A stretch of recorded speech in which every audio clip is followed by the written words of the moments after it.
am a Hedge Witch. I live in a little college in the woods, and I spend my days looking after the forest. Sometimes you gotta do the tough things the old-fashioned way. There's a lot of work to be done, and you only have a little bit of magic. Scrape your knees and get back up again in this... well, we're about to find out just what lessons are hard-learned and what failing forward is like.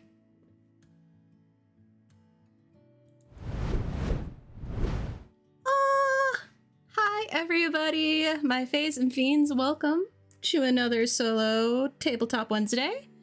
If you can't tell by all the logos on our screens here, we are playing Hedge Witch. Hedge Witch is a game by Shouting Crow Press. Shouting Crow Games. I'm looking over my other screen. I got too many screens that I'm looking at right now. So it's by Shouting Crow Games. You can find this game as well as many others done by Justin over on shoutingcrow.itch.io. And I also want to shout out that I believe we're entering almost the final day of the crowdfunder for their next game, Ailing Away. So if you want to see another new game by Shouting Crow, make sure you go check that out. You can find them on Twitter at Shout Crow Press, I believe. Where's all my tabs here? Yes, Shout Crow Press. So make sure you check out everything, especially if you're enjoying the game. And while we're playing, if you're like, oh, what was that link again? Where do I go? Do the command code HEDGE and Stream Elements bot will drop that link right in chat for you. So we are very witchy today. So let us get into character. What you do not see is I have my character sheet over on another screen here. And I got my little play area. I got this deck of cards. I unfortunately do not have a playing deck that matches our theme. So I have this, can kind of see it. It is a blacklight deck. So sometimes the colors just do not show up on camera well, but yeah, we're playing with this blacklight fun, I think it's like tragedy. It's a tragedy deck. Hopefully it's not a tragedy. Hopefully we can make it through our failures today, but I think that's it. So let's do a little gamey mechanic-y stuff as we kind of see, as I already mentioned, the deck. So we are playing a little witch, and I'll read that intro that we get here. But we are playing a witch. We need our deck of playing cards with both jokers. That gives us our scenarios and prompts. I have my 2 die right here, which we'll also need as I read through instructions, and of course the character sheet. So today I am the little witch called Clara Wood. I use she, her pronouns. I have a clever skill of 4 and a brave skill of 2, and we'll learn how to use those fully later.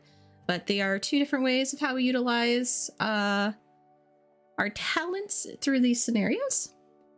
We do have magic, of course. Can't be a witch without magic. We're just limited.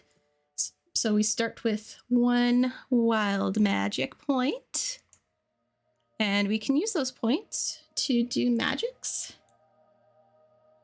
And then other things on my sheet that you don't see, but maybe if you get the game, you can get there, is some little recording boxes for our clever solutions and brave solutions and magical solutions and all the stuffs. But I do have a fun note, and as like I also like to comment when I'm seeing designs, because background artist, graphic designer, I love in the little PDF here, there's little breakdowns of everything. It's nicely nestled. So for me, as someone whose eyes like to just dart all over the page, it keeps it clear for me. But at the bottom of each page is like a little note for what to expect if something happens. So as I mentioned, we have magic, but if we ever run out of magic, so it says if you cast 6 spells over the course of your game, go to the last drops page. So we'll have to keep that in mind if I cast 6 spells over the course of my game. Now, as I mentioned before we play here, we got our deck, we got our cards, and our dice. We're going to read the first steps, of course. And then as we go, we generate the events with the cards, figure out how to beat the obstacles. Either we win and we get a certain point difficulty against that. Words. Let me read things, maybe. That helps. First looks. Awesome. Each player takes... Okay, well, we're one. So me. This player makes 2 attempts to resolve any given challenge. So let's do a little kind of dry run here. So there we go. Oof. I feel like this is a tough card. Look, I kind of like the I don't know if y'all can see this. No, the lines are a little fine. The faces on the tragic deck are kind of hilarious. So as we get our generated event here, each player makes 2 attempts to resolve the given challenge. To determine if your attempt is a success or a failure, decide which skill applies to a situation, roll 1d6, add the value of that skill. So if I tried to solve this with a clever skill, I would add my clever, which I have a 4 in. If the task is especially stressful, though, you can roll 2d6. But use only the lowest number plus the relevant skill. So if I were to go, I have to go with the 2. If the result is equal to or higher than the difficulty of the challenge, you succeed. So this is a hard card, I believe.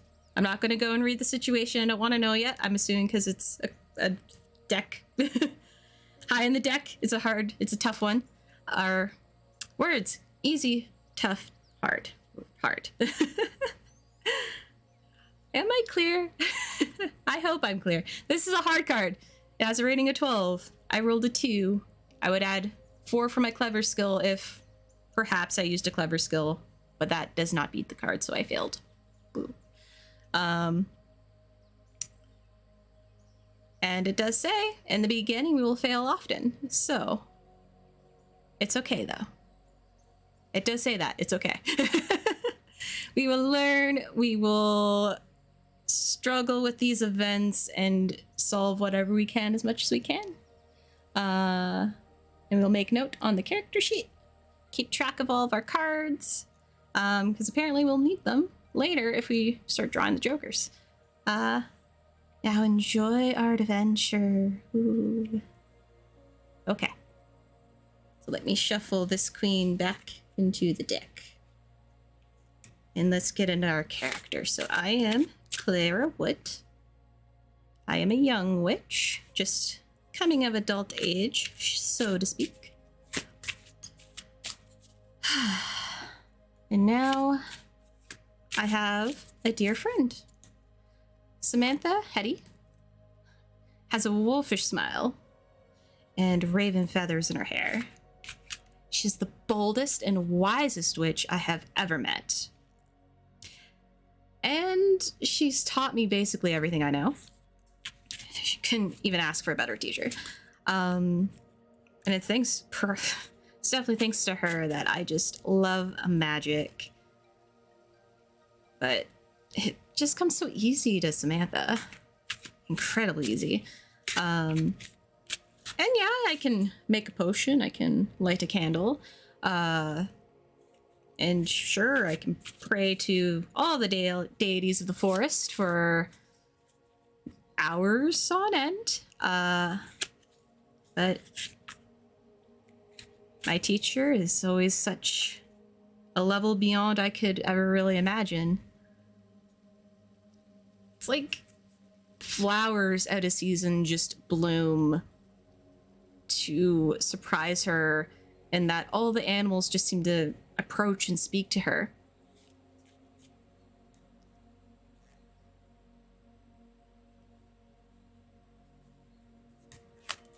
And one thing we should know with this starlight forest It's really hard to know where just the forest ends and sort of Samantha begins here. Maybe that's the problem, really. When bad things start to happen in the forest, well, bad things started to happen to the Starlight Witch, which was Samantha. And now she's missing. I don't think anybody knows where she went. I definitely have no idea. It was most surprising to me. I've tried to cast every single spell I could possibly think of to find her, to bring her back. But our little Starlight Manor is still empty. Oh, our powers come from this forest. Maybe that's the problem. Because as even I try and do my magic, it feels like it's drying up, kind of like a well that's gone too long without a good rain.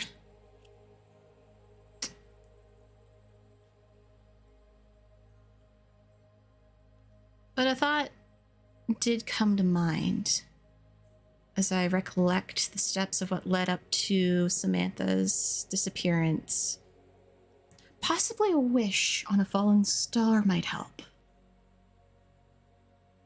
I just need to find one. And my recollection of what made me think of this was that I remember seeing a falling star on the night Samantha went missing. Yes, went missing. Disappeared. Vanished. All the words. Well, until a falling star can be spotted again, all I can do is just continue working in the forest and prepare it for the Starlight Witch's return.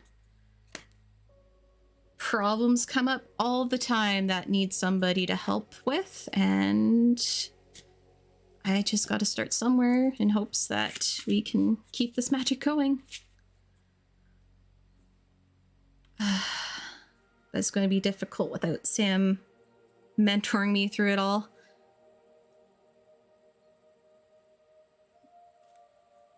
But they say the first step is always the hardest, and I know I got this. So let's go.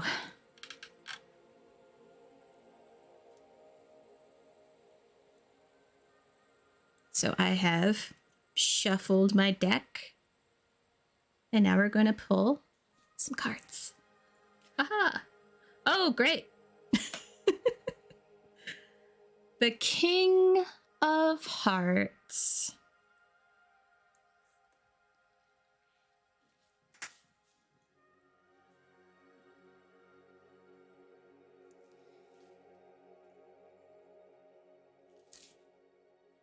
As I'm tending to the woods, it's just after nightfall, and the Starlight Forest is always so beautiful. And I can't help but always feel the draw to walk until the dusk light ends, and that cool air that's just on the brink of chilling you, but not quite there, where you have your layers on. And I do love my mossy, kind of cozy sweater. But the moon is unusually big and bright tonight. It's almost so bright that it feels more like daylight. I didn't even see the transition of dusk from sunset to night.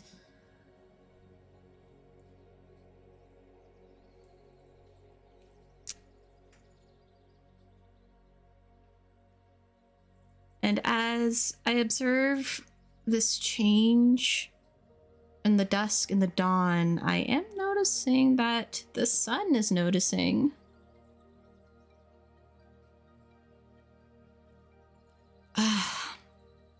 But having the moon so bright is so hard to fall asleep.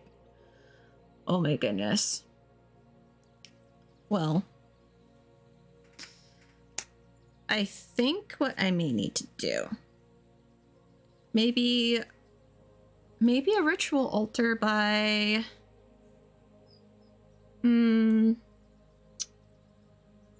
not quite in the wood. It might be too shady. Maybe by the lake. You can take the nice walk across the bridge, past the cosmic tree, and somewhere between that cosmic tree and the lake, I can do a little altar. No, maybe the reflecting pool is better. That feels better for the moon. Yeah, I'm gonna try and start appeasing the moon spirit as best I can, though I don't know if Samantha has taught me enough to reach out to a moon spirit or entity. I may have missed that lesson. I may have gone through one year out the other on who I'm supposed to reach out for the moon. But I'm gonna try. I'm gonna try. So, with some time and preparation here, we're gonna use our clever skill. I'm gonna be clever about this. I'm gonna think hard and take time, read whatever notes are available at the cottage. Set up what I think is appropriate for a prayer circle at the pond. This may take time. I may not get it the first time. But no, I can at least get it started, right? If anything, maybe the moon's entity will be like, oh, well, I see you're still gonna be tired for the next while until you make me happier, but I see what you're doing. 5, okay. With a +4 for my clever skill. It's only a 9. So that does not pass. Meet or pass.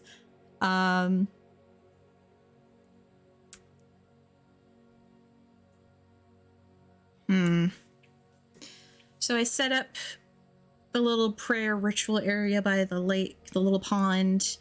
I see the moon reflecting back up in the ripples, in the kind of that reflection, as the pond is called. And it just makes the area feel just so bright. And every time I keep looking at that reflected light, it just makes my eyes squint. And I try my best to focus in to search for what the right words would be and what the correct offerings to try and appease the moon would be, but it looks like it's going to take a little more time. And until I can figure it out, I'm a very, very sleepy witch.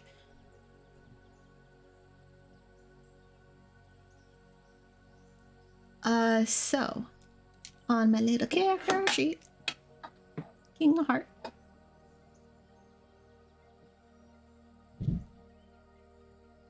And what I'll do is I'll leave my little pile of unresolved problems at the bottom of our play space here.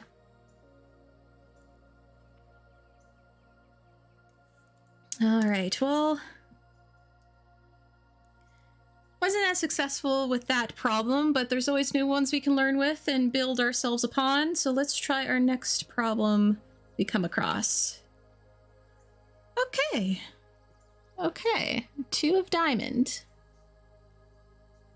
As I adjust my just half a size too small hat, I keep saying it's fine, I'll shrink into it, but it never happens. Or that maybe it will grow to me, but it never happens. Well, through my contemplations on how to deal with the moon, get up during the day and take a nice little walk, and as I head towards the village, I spot this hollow tree.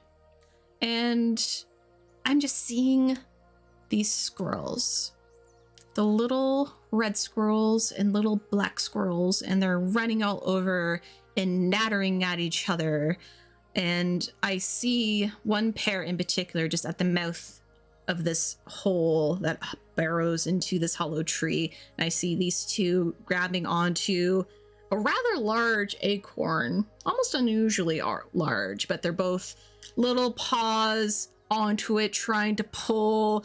They're nattering at each other, their tails all puffy and twitching and getting all ruffled up. The whole family of the pair of them. So I go over and I now a lot closer. I can see there's just this sort of stash of acorns that built up on the inside. And I think, okay, I've done some squirrelies. A little squeak-em, squeak, squeak, squeak. No, sorry. Squeak-em, squeak, squeak, squeak, squeak-em, squeak. Squeak. There we go. And the families kind of stop in their brush of squabbling and stare up at me as they squeak back, both sets going at it. And what I can just barely interpret is them both laying claim to the stash, not wanting to share.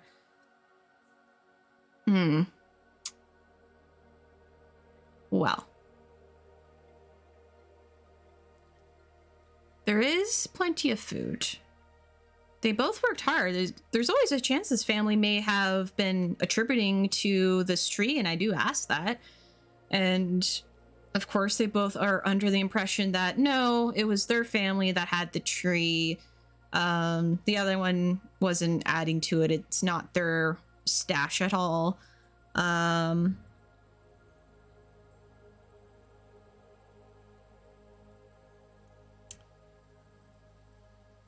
All right, well, if they're not willing to split the stash,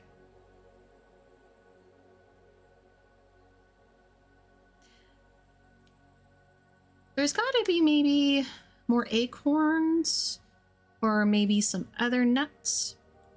Maybe I can entice them with another collection of nuts and seeds and be like, if you split the stash, then you both can have your own little nut and seed package and fruit package. Wouldn't that be a lot more flavorful and delicious when you want to add that to your collection of stuff?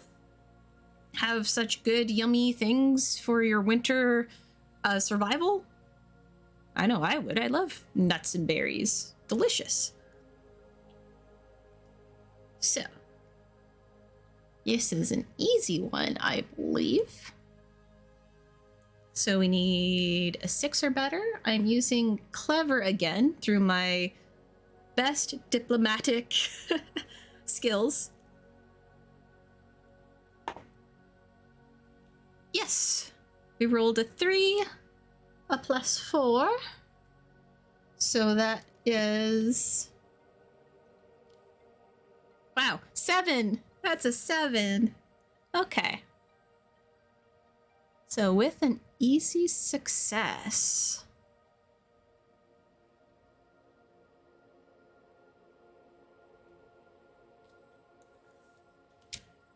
the two families do consider my offer of better quality food items that they could add to a stash if they're willing to split. But of course they don't want to just do it and agree without it in front of them.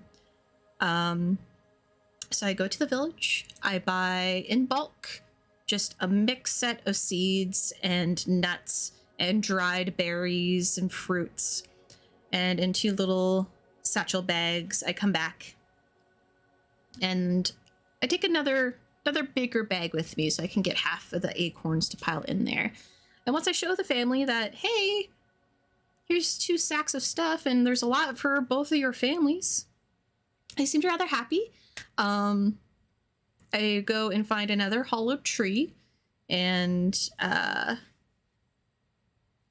the red squirrels like it is a little closer, a little tighter. So for them being the smaller of the two squirrel families, they do like the little more coziness for them.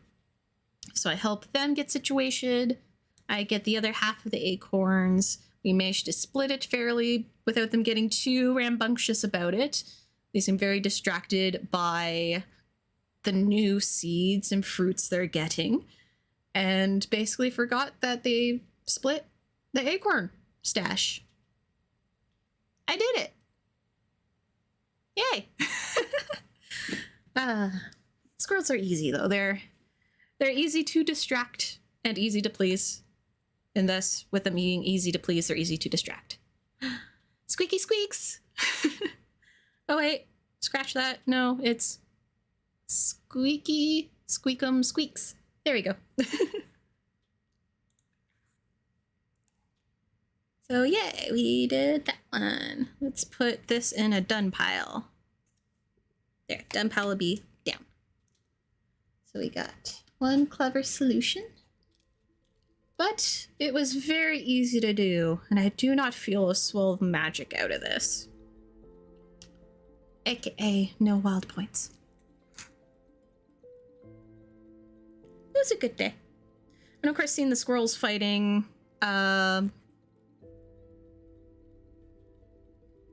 probably, I think I've already established it's the beginnings of spring, so they're fighting over a stash they honestly, more than likely, they both found at the same time, as opposed to them built it up. I find the squirrels always forget they've buried their nuts in the cottage yard all the time. Always have to pull new trees when they're in places they shouldn't be. Ah, next problem. Ooh. So another day. The moon is still bright at night. The sun is not happy, so it's getting a little... It's keeping cool. For a day, I thought it got really, really unusually warm, to the point I was uncomfortable for what I was climatized to, but no, the sun is kind of doing its weird up-down temperature thing. It's not happy until the moon is happy. Anyway, I heard of this other problem. This other problem being...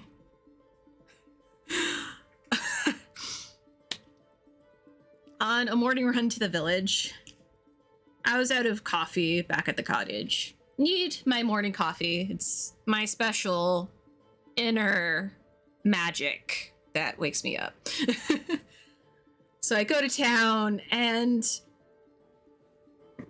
I catch a very weird rumor of this weird person in a trench coat that has been robbing homes. And I go and approach Mr. Wenson, and he tells me of seeing this red trench coat running out of his house with one of his sacks of potatoes. And when he went back home, he just saw his kitchen was a mess. There was onions kind of all scattered and half eaten about on the floor. His pots were all knocked over off his sill, so there was dirt and plant all over the floor. The drawers for all the kitchen utensils just pulled up and utensils flung. He believes there are actually some missing as well.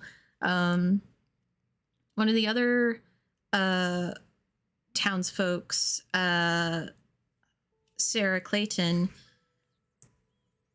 she tried one day talking to this trench coat individual and couldn't really get much out of them, but all she noticed was underneath the clothing she could see black and brownish fur. So as I started walking around town, I see this quote unquote individual, because I very notably find that it isn't exactly an individual, definitely not a person, but I can see just the distinct shape of a raccoon foot paddling along, and the way the body waves, and just the little two ears on top, just a little poking out, and a snout poking out from the front at the little opening between buttons. It's adorable and kind of hilarious, but I do see in the pockets they're sort of starting to overflow with items. Well, this isn't good, and I need to catch him right away. But these raccoons can be pretty quick. They can be pretty quick. I do feel I need to be brave and just charge him down to try and catch him. I could lay out a plan, but I see them right now. You know what, maybe I'll try and catch him right now. And if I don't, maybe they'll be scared off, but I'm gonna, as best I can, surprise him. At least catch one of them, because then maybe the other whatever's in that trench coat will stop when a friend is caught. So let's see, this is going to be tough. And with a brave skill of 2, I don't think I can make it. That is a 5. What is a tough?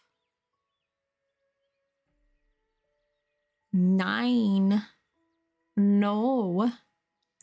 So, as I see this shambling red trench coat start padding along, I do my best to sneak up on it.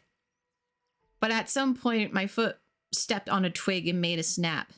And I see just up the top of the pillar of this stacked raccoon, a head pop up and turn and look in my direction before squeaking out to its brethren below it. And they start darting forward. And I go and I run to try and give a tackle. And as I do, I feel myself hit that trench coat, but I just sort of sail through, and the top raccoon gets launched forward, tumbling with the trench coat, as the other 2 that were underneath that pillar stack squeak out and dash off. And the 3 that I now count go in different directions. And I am face first on the ground in the dirt. It's a little muddy. Well, that was a good day, and I get up, dust myself off, and I'm pretty sure I heard Sarah laughing from her windowsill. All right, it's fine. It's fine. I'll get those 3.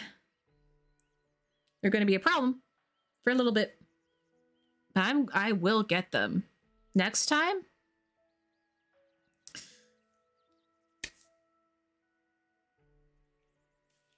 I can try a challenge twice. I forgot about that mechanic. So, this time, I'm going to be clever about this. This time, now working with a couple of the villagers here, we're going to set up a nice tantalizing area. We're going to put some shinies, put some food. They seem to like potatoes, so we're going to throw down some potatoes. They do like the shiny things. So we get a nice little, almost patio set up in someone's backyard, and we lay down the tablecloth, and we use a bit of fishing line just invisibly so they the raccoons may not notice, and we have it on the edges, so when it's ready, almost like one of those traps that just net traps pulling up. We'll get them all tied up in that picnic blanket, whatever it's called. It's a thing. We're gonna do it. So being a little more clever this time, taking our time, making our plot. This is still very difficult, but I'm gonna try it. I'm gonna try it. Yeah.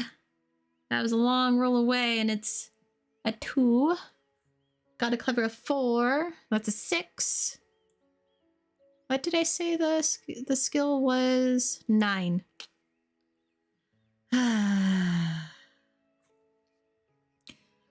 Raccoons are such clever little thievy things. It's why they're just born with masks, because it comes so naturally. As we were watching them, I don't know if it was a sneeze in the distance that alerted them, or if maybe the scene just seemed too obvious of a trap. But they came in before they even really had a chance to reach the first potato with their little pawed hand. I hear a squeak from one of them in the coat, and the shambling man darts off.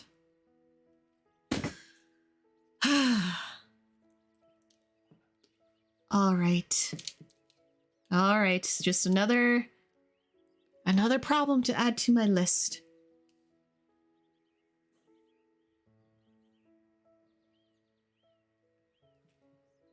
Okay.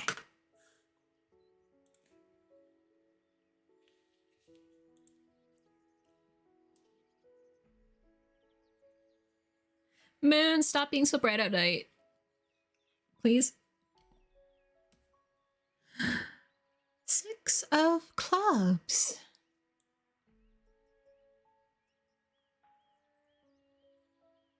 So another tired morning. Wake up. I do have my coffee, at least. I did buy my coffee, if anything.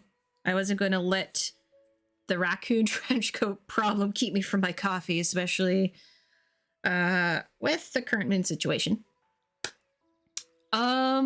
So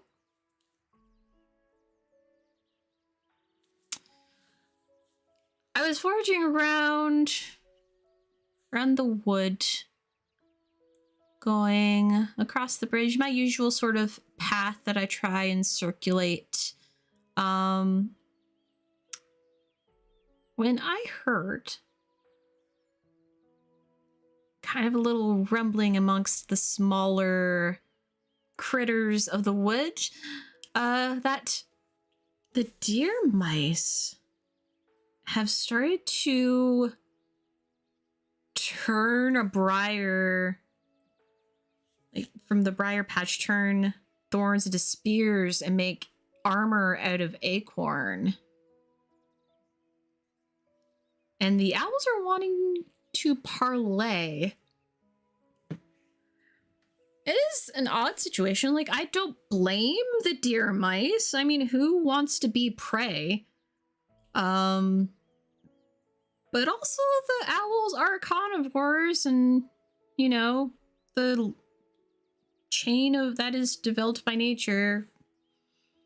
I mean, what could the owls eat? I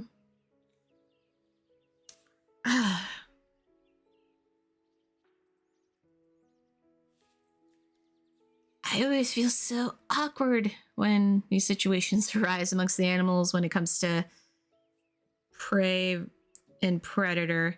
Well, first I speak to the mice, and I mean, they got nice little weapons for sure, and their armor's adorable. They look absolutely adorable. But I really I talk to them, you know, try to understand them a little bit more, and they express their frustrations of always having to be the scared little mice running away. They want to be the heroes that they hear about from those stories that they sometimes hear the villagers about little mice that go and be heroic knights and heroes. They don't want to have to always run and hide in their little underground barrows from the owls. It's like, okay. I don't blame you at all. Let me talk to the owls. So I go talk to the owls. My hooting language is a little tougher for me. The mice I get a little better because of my practice with squirrelies, but I do speak with the owls, and we do understand a little bit more about why the mice are feeling frustrated and upset.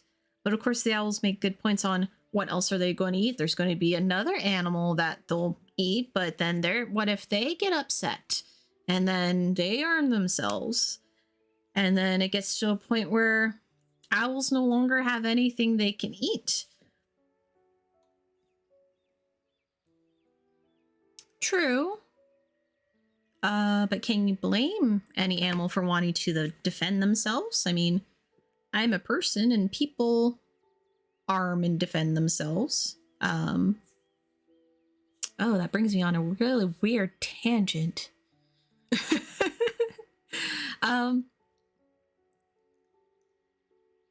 But I do my best to discuss options. Maybe there's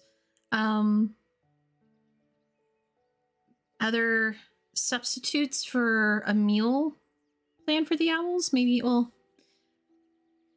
it is tricky. It's such a tricky thing.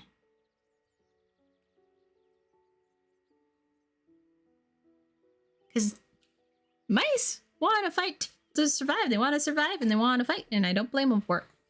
I don't.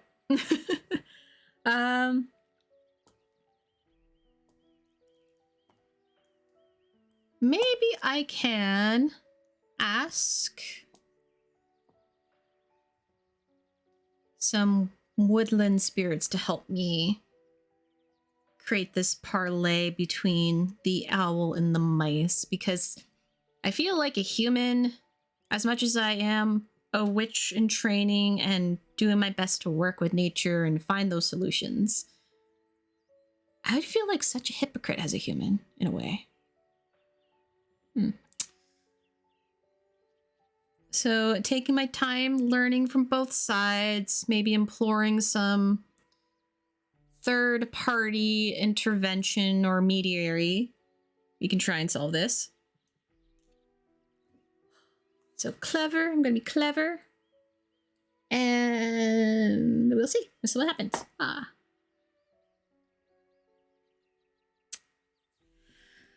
I'm just not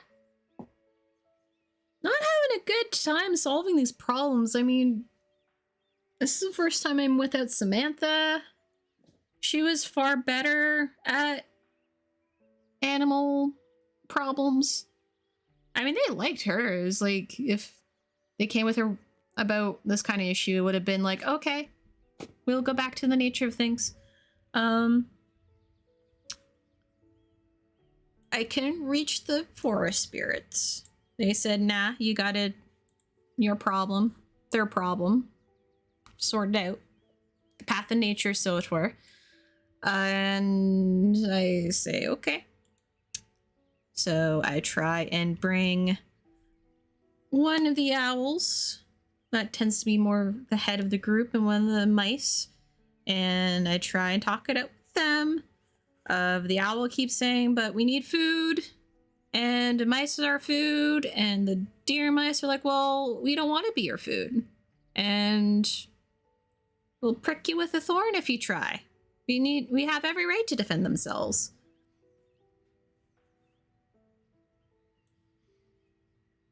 In my head, I say that's fair, but...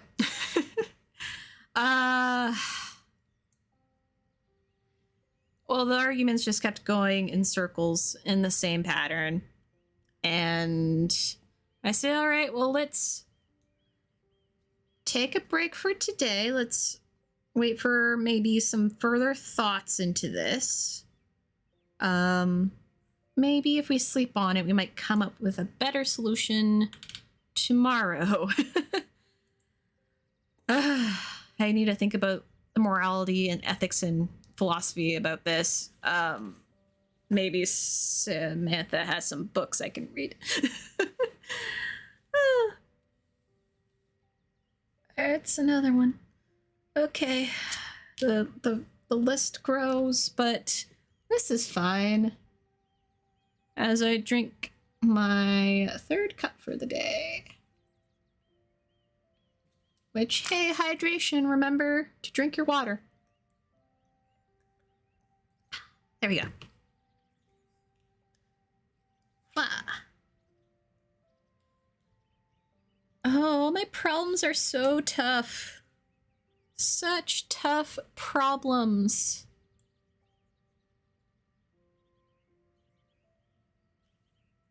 So, even though I took the night under a very bright moon that just stays full all the time, come up the next day, and before I can even consider what's going on between the owl and the mice, I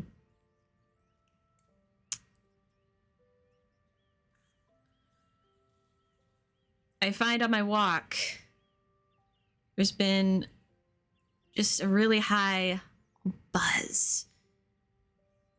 And as I hone in on it, and I don't know how I missed this, but the bees have been very, very productive this early spring, I guess, preparing with the new flowers and such. And they built a super colony right out here in the forest. And I go and check in to figure out what is going on. Like, how were they able to do such a thing? It's actually quite impressive. The queen bee tells me that this is their forest to rule, so of course they would have this great colony. And as such, the queen demands tribute. Okay. Tribute from who? And the queen says, from all the little things that live in their realm. Apparently, the bees tell me that the other fairy folk that hide about the trees and the bushes and the ferns and such fauna of the wood have been refusing to pay tribute to their colony. And just very, it's tiny, but a war amongst the fae folk and the bees happen.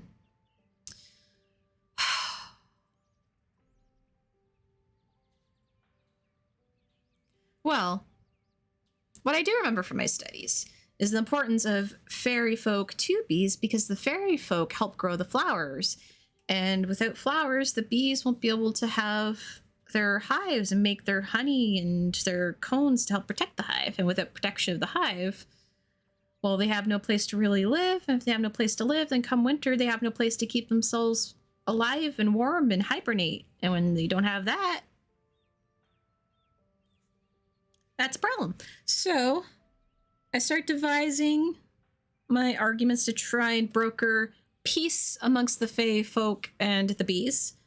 I'm not the best speaker in all rights, but I'm gonna try. I'm taking my time. I'm gonna be writing my words. I'm gonna be as diplomatic and insightful and delicate as I could possibly be. Yeah. 8. I'm one off. One off.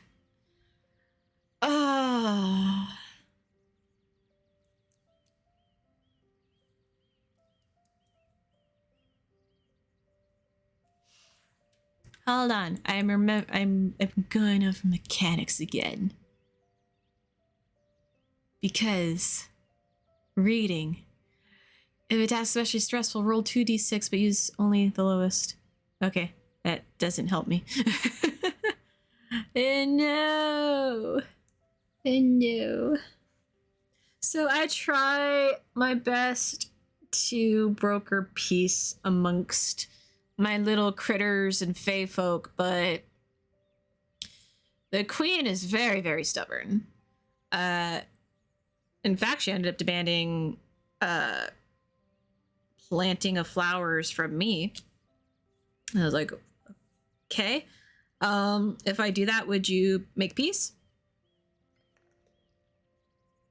She said, we shall consider it. So I found native seeds, planted some flowers. The fae folk are refusing to deal with the flowers in the meadow that the bees go to. But for now, the bees aren't stinging the fae folk. Probably going to get back at it in a couple days, if not tomorrow. So that's yet another problem. And I go back into town. I hear that the raccoons in the trench coat stole somebody's grandfather clock. It's like taller than the three of them combined. How did they steal a grandfather clock? Oh, Samantha, I'm struggling here without you.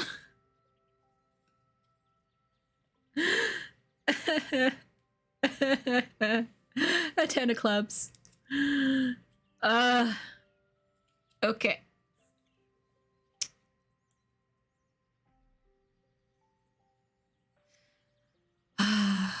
Ten of clubs. What's my clubs? Where are they? There they are. So a storm is coming, which is nice because it blocks out the moon so I can sleep. But also I've been drinking so much coffee that it's been very hard to fall asleep anyway. But I listen to the storm and it's relaxing. And I always like a good storm. But then I hear that crack of thunder and saw the flash of light. And I hear what sounds like the lightning striking one of the trees. And I immediately rush out. And as I run down to where I'm seeing the kind of trails of smoke, I catch that one of the very large trees had come down and taken a few with it. And a bunch of the houses in the village got wrecked under the weight. And everyone's planning to, of course, rebuild. A lot of people have to be relocated until their homes are good and safe and sound because some of them got really crushed there. I have some ideas. I'm not a strong witch. I can't lift trees or mine rock or anything like that, but I can come up with ideas. I can research. I can organize people. Let me try. Oh.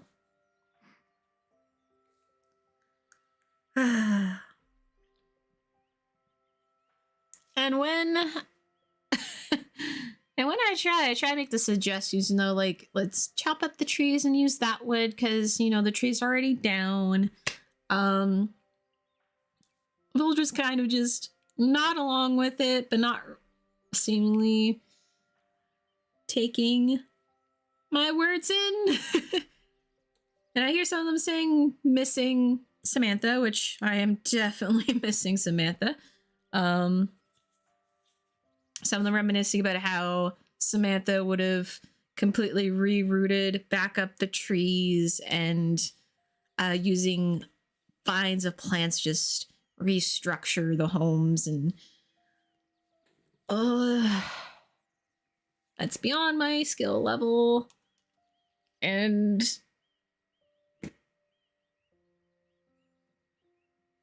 I see the red trench coat still running around, and Everyone's telling me go solve that problem first. We can take care of the houses in time.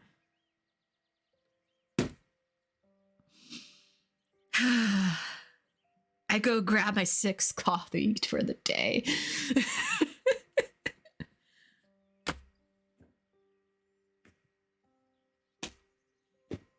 I'm hydrating. I'm gonna drink so much coffee, I need to hydrate.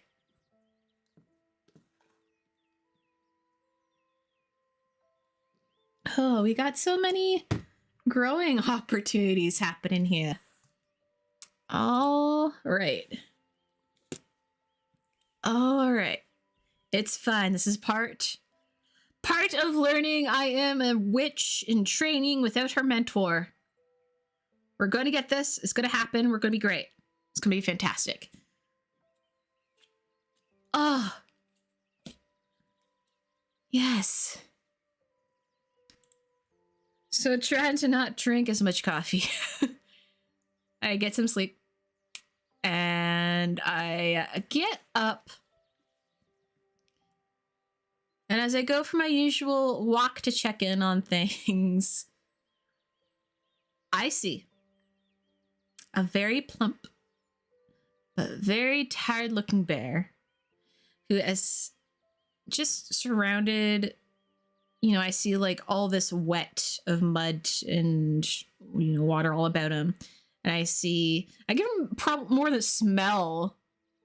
What smells like salmon. Salmon has a very distinct smell to it. And I see this bear. He's, you know, waddling.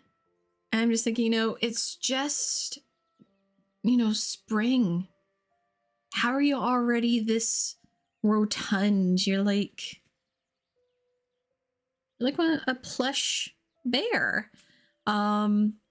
And he's just slowly waddling. And he gets to his den as I follow safely behind. And I just see him trying to squeeze himself in. Just round boy trying to fit in a tiny tunnel. And I hear the growling irritation and frustration.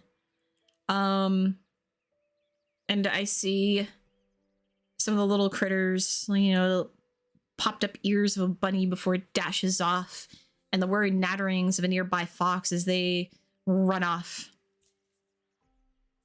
And, oh, my poor ball of a fellow needs a new place to rest. A new place to be safe and sleep off all the salmon. And I will take a bit of time. I will walk around the forest, go off my usual path a little bit. I know there's probably another decent den nearby. And yeah, I'll mention it to him. I'll let him know, like, well, Mr. Bear, I see you're tired. How about you just rest? And I'll find you a new den, a better den. One that it will feel so spacious that you think you'll need, you know, even more things in it. I said I was great with words. Ooh, there's a 6. So a 10 total. Yay. That means, well, the easy task, we did it. Yay. So with that, I walk around as the bear accepts my awkward offer of, hey, let me find you a new home. And I do come across a bigger den. I find a nice, just off a little deeper in the wood. It goes down deep a little bit before it curls back up into a nice little cave area. Quite spacious. I would make it into a nice little secret pad if I needed it. But I make note of my path and I walk back and I get the bear, and slowly waddling with me, we trot along the nice forest, walk to a new den, and he goes in, takes it all in, and before I even hear anything out of him, no bear acknowledgement, just an immediate snore I didn't even realize he laid down. He's just, I guess, a bubble of fur. Just kind of bloop. And then snore sounds. My darling Snorlax. Maybe I'm going to nickname him that. Mr. Bear is my darling Snorlax. So as he snores away, I leave him be. I talk with the other little animals that were a little upset about the scene of him being upset about not entering his old home. Let them know that's fine and that this new den is his, so don't go in there. And everyone is doing great. Yay! That was a much easier day. Moon, shut off your light. Get eclipse or something, please, just for a night. You're so bright.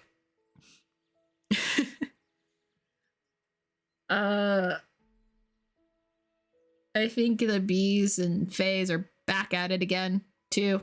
I thought I heard some pretty high buzzing when I went to bed. But it's fine.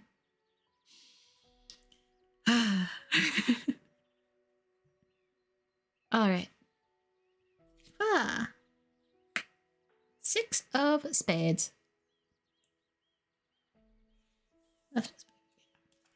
So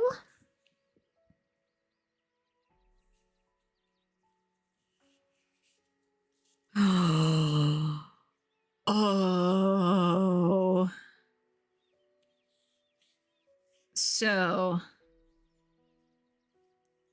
Sarah showed up really early on my doorstep, freaking out, banging on the door, asking me very quickly to come with her and back to town. As we go, she explains to me that through the night, some villagers had noticed children walking off in the woods towards these lanterns. And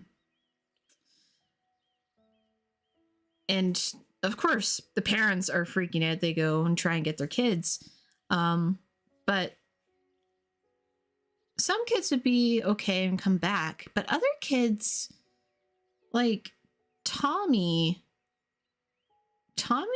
returned with a exact twin of themselves that seemed to share their memories and same faces. Ooh, this is... I remember Sam telling me about the tricks that the fairy folk would do.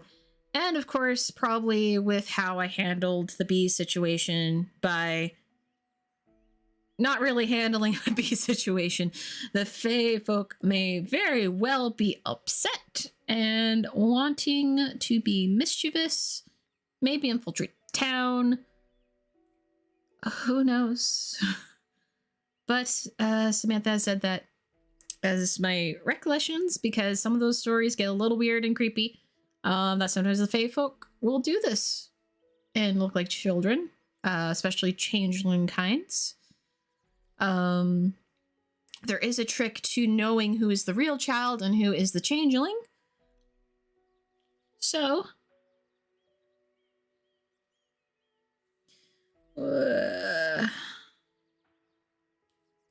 roll the other one because I rolled a 6 on that one. Probably won't roll a 6 again this time.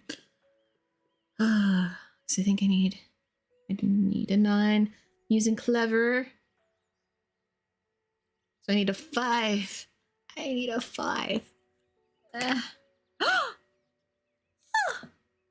Squeak.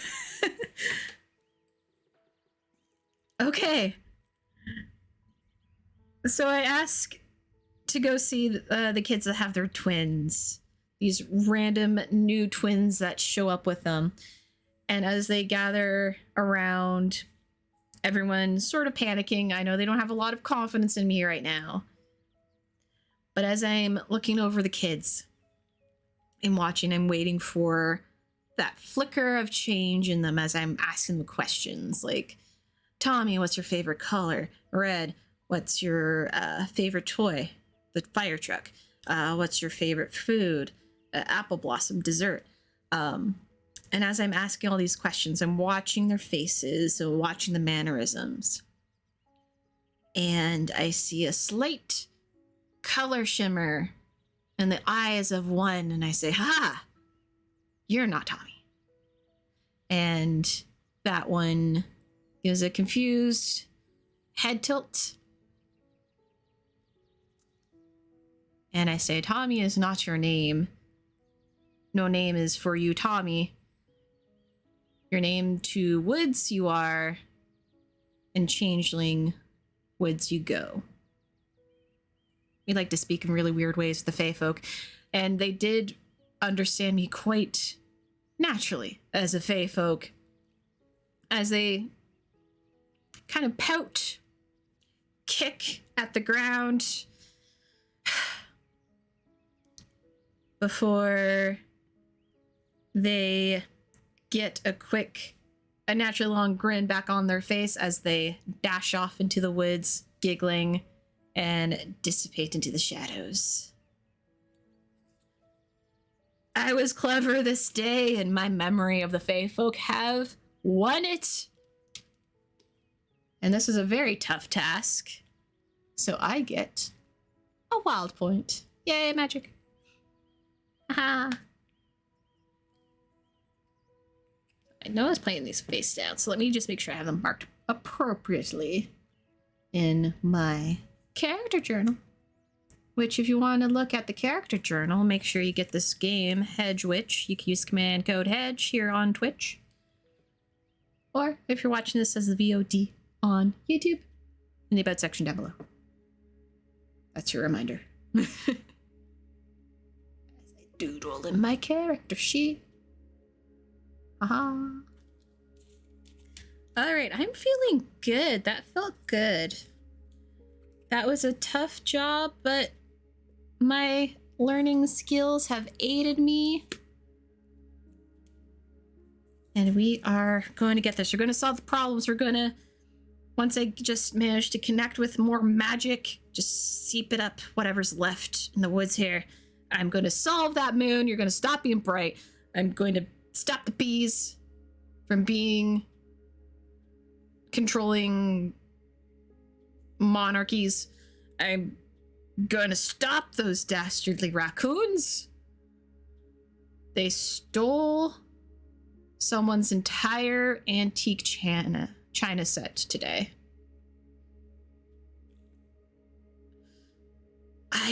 Why? And I swear I've been seeing more owl feathers around than I have ever seen. But we're gonna get to them though. We're gonna solve them. We're gonna do it. Yeah. A 9 of hearts. Okay. Okay.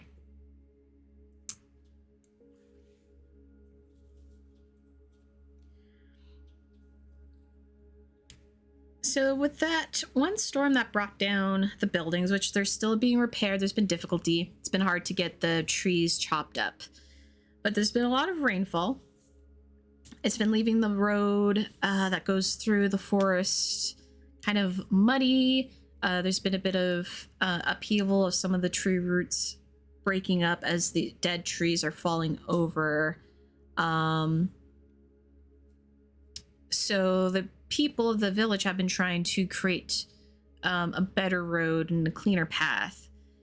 But with a lot of people coming back and forth between trying to make a new path to the forest to bringing in new materials to repair the houses, the uptick of traffic is upsetting the local wildlife. A lot of the squirrels have been nattering about it. The rabbits have been noting, and it's been making them very scared to even approach the road. And of course the birds feel like they can't hear themselves sing when they're hearing, you know, people shouting and laughing and discussing loudly what it is they need to repair homes and do whatever their daily needs are. So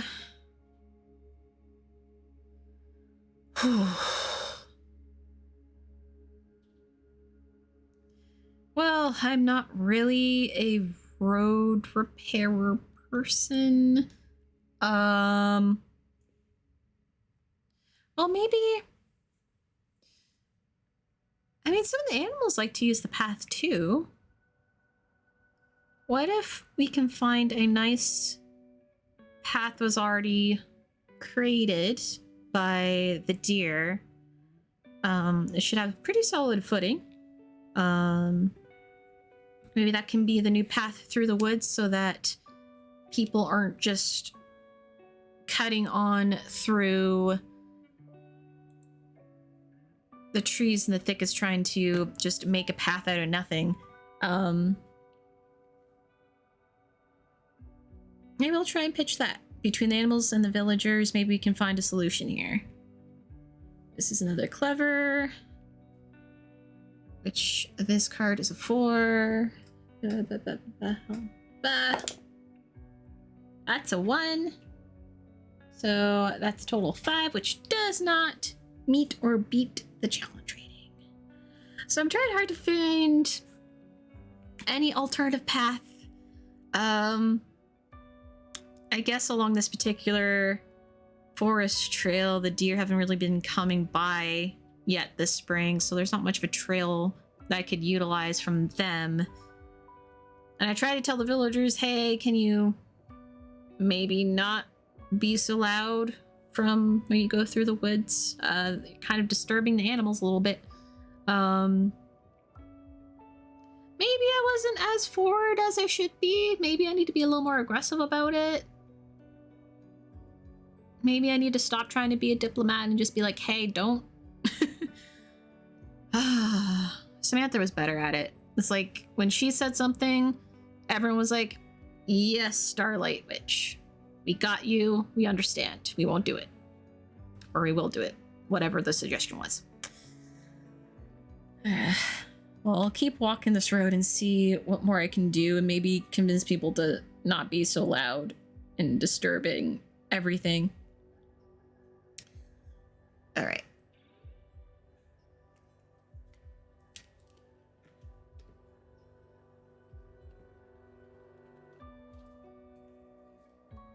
Yeah, another day. Ugh. So many tough challenges in my life. I feel like I drink 10 coffees a day now. The moon just won't stop. And people are getting freaked out. And the sun is very upset. And the flowers are growing for the bees, but the queen's still demanding more. Well, here's the problem of this day that has taken my attention.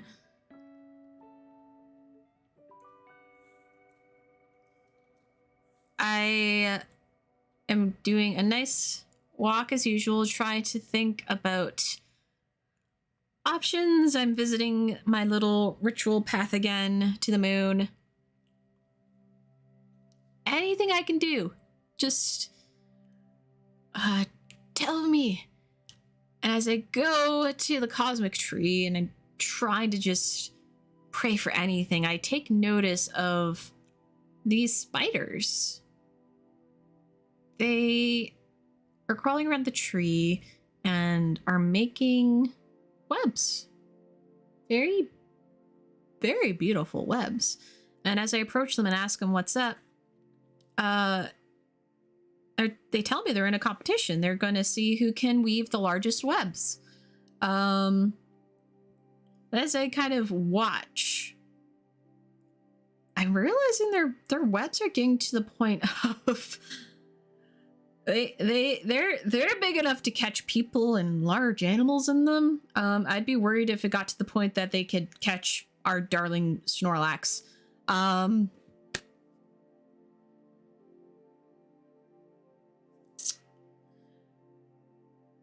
They need to stop. I think there has to be a point of maybe instead of trying to make the biggest web, who could make a big web the fastest as they're still going. That seems clever. Oh boy. Okay. Okay. Let's see if maybe I can get my suggestion off. Ugh! It's like my words don't work. Or maybe it's me talking to bugs. It was always harder for me to talk to bugs than mammals. I rolled a 1. I do have 2 wild points. Maybe I'll use a wild point. Maybe I'll use a spell. Do I want to use a spell on this? It seems like I have some bigger problems I can use spells on.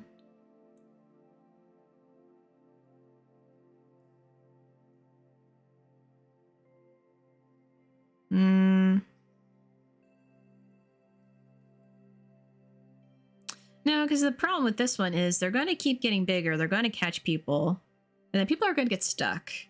I'm going to have to try and get those people unstuck. So, yes. I am going to use a spell.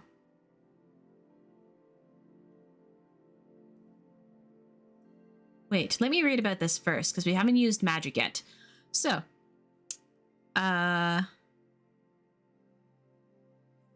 in the beginning, you can spend wild points to cast up to 6 magic spells. You can also exchange 6 wild points for a single skill point, up to 3 times per game. Okay, well, we only have 2 wild points. We haven't cast any spells yet, so we still have our full 6 slots. Yeah, I am going to spend a wild point to stop this silly competition, because next thing you know, I'm going to wake up and my house is going to be covered in webs, just wrapped up like a cocoon. So using my magic to make sure my speech to the spiders is clear, to convince them of where the competition would end if they don't have an endpoint. So they do agree that maybe just get to a size and then I can take down the web so it doesn't catch any large animals or people. So we don't have to worry about anyone freaking out about that. So the 2 spiders pick a spot. They start weaving the webs, going fast, and very quickly, one of them is able to just make their web largest, fastest, at the point that we agreed the size that they needed. And now I feel myself a little drained of the magic I gathered, but at least that's another problem I don't have to add to my list of problems. Never clever point. Or, well, let me see. Where does things go? Well, I did use...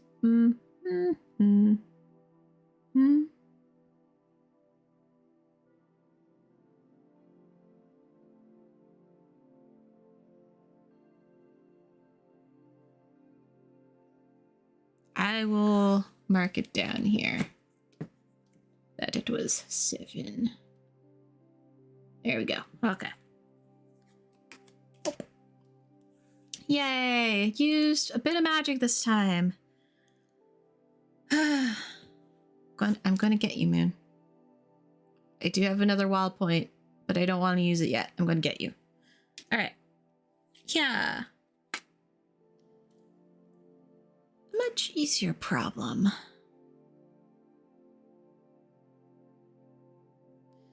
So, 4 of diamonds.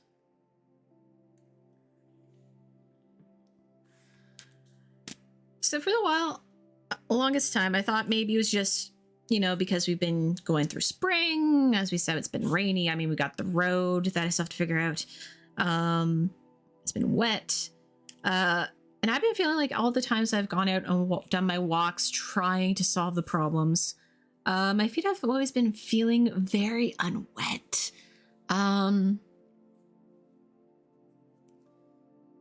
as I go to put on my shoes one morning, I realize my shoes have rips in them that's creating leaks. And all of my socks need darning. But I have no money to buy any new ones. I mean, I can fix my socks. Samantha's taught me a couple things about fixing your clothing. Shoes a little harder.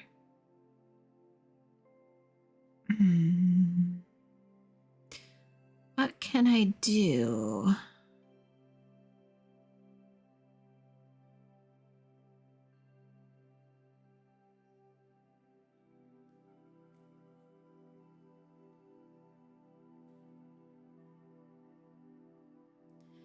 I mean, it seems like I need to think through and find the best way to fix my shoes.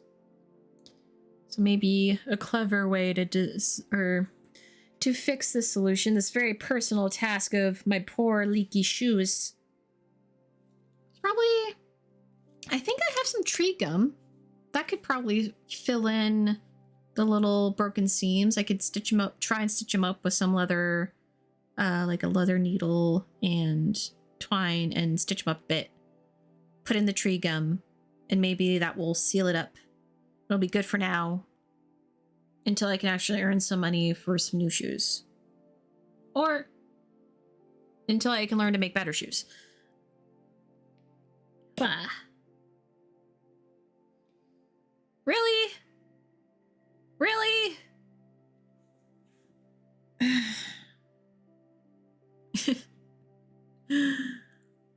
Maybe I didn't think enough of it through. I don't know how to repair a shoe. I don't. And I don't have money to do it. But it's such an easy task. I feel like I almost got it, but what I'm missing here, maybe it's not using tree gum. Maybe I need a different solution. Not bookbinding solution, because when that gets wet, that falls apart.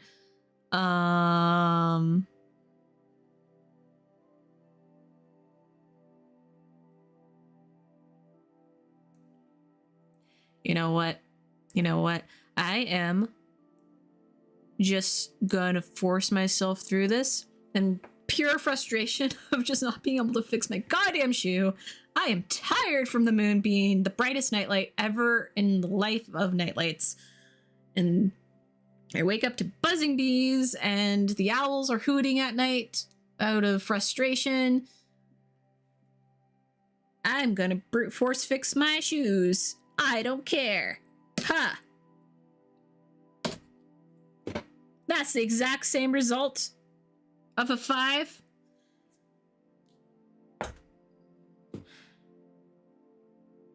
Damn you.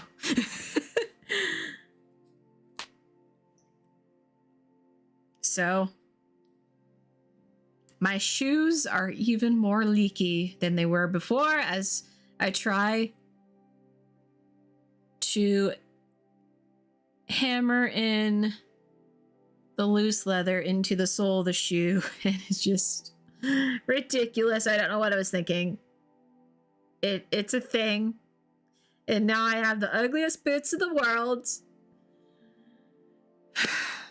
And the raccoons stole a toilet.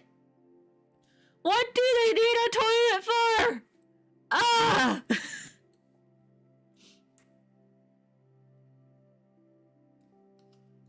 Nah.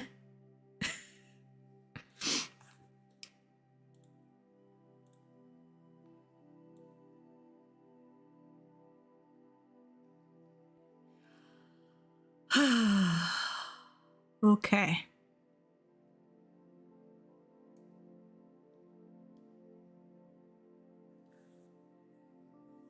Another storm has come, It's now spring, bridging into summer.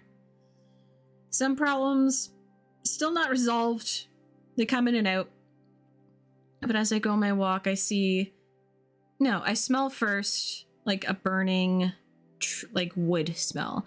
And as I go on my walk and head to the cosmic tree, I see that at some point it was struck by lightning, and it has such significant, severe damage to its branches. And as I look over the tree and dusk falls, I look up to the sky, and even with as bright and blinding as the moon is right now, I can see that with a falling leaf,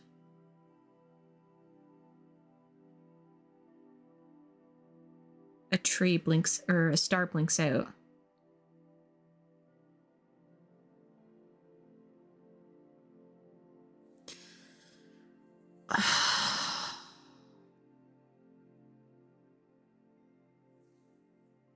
I can feel it in the very breath of everything when I try and draw on the magics of this realm around me. It's even more strained than it was before.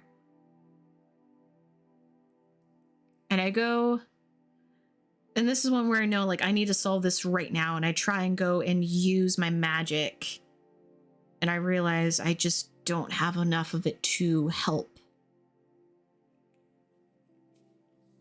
So I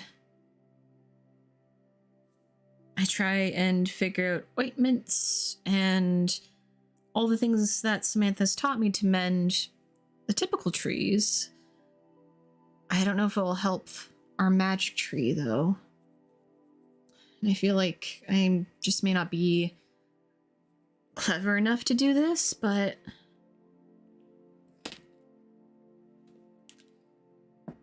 yeah, this is a 12 challenge, and I rolled a 6. So I try and apply the ointments and salves and bandages for what I know to try and help the cosmic tree.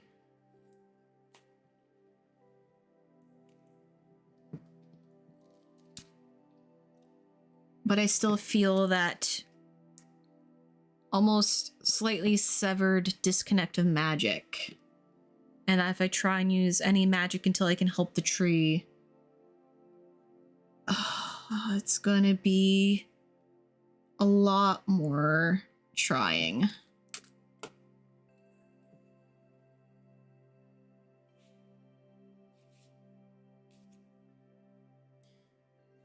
I'm going to try and fix my shoes again. 2 with clever, that's 6. I made it. So as I sit in my contemplation of how to help the cosmic tree, messing with my slightly too small hat, take it off, and I kind of go over the seams of my hat, the material, the fabric. Well, I could make some patches. I can use some oil, get them oiled so they become waterproof, and with the gum on the underside, it should be extra waterproof. I can fix my shoes. I think that would work. And as I make the plan and do test materials and test oils and a better gum tree solution, I fix my shoes. Good. I was tired of cold, wet feet all the time.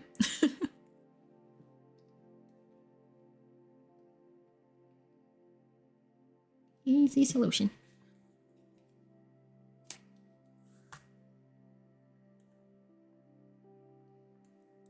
Okay. Ooh, another 4. 4 of hearts.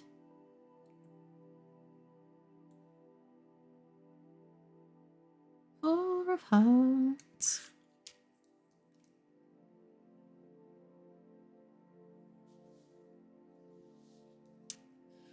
So on my walk, as I continue the peace talks between the bees and the fairy folk, and I go over to try and get parlay going on between the owl and the deer mice, I see in the river a snapping turtle. Super cranky. Super cranky. They always have a cranky face, but this one was in particular super cranky. And I just watch as he's coming up the river from the pond.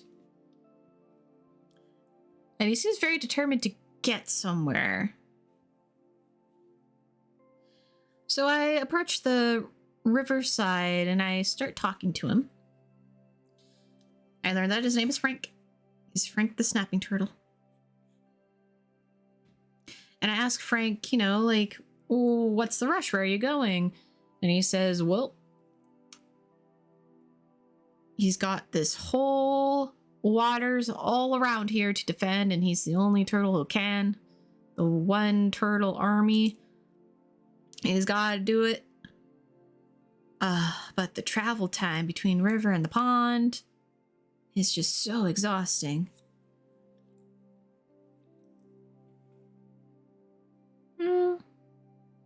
This is true. This is true. I can see how that trek for a snapping turtle could be a very exhausting thing. Maybe what we can do, as I converse with the map for maybe some other solutions here. So you go from the pond to the streams to the lakeside. That is quite a stretch. Maybe we can make a new kind of woodland creature, river walkers. Like a collective of creatures that keep an eye on the waters. Make sure everything is safe and everyone is respectful. I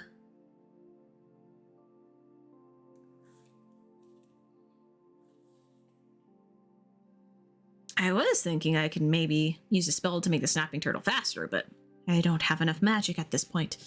So maybe we can create a team of woodland defenders of the waters of the wood between the snapping turtle and other turtles and frogs and some of the birds. I'm sure we can come up with a good team.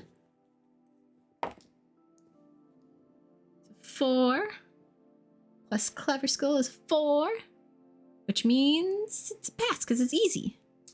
Sweet. So the cranky Frankie Cranky Frankie the snappy turtley, of course is not too keen on the idea at first, but I start talking with other animals as he's slowly going along the riverbed, and they do start communicating with each other, discussing, you know, the concerns of the waters, the forest, of going from pond to river to lake, and they all seem to get onto the idea of becoming kind of a community critter watch of the waterways. And we now got this little team of critters. Some have already pointed out to me that the owls are trying to fight the deer mice. I am very, very aware of this. Please. I'm trying.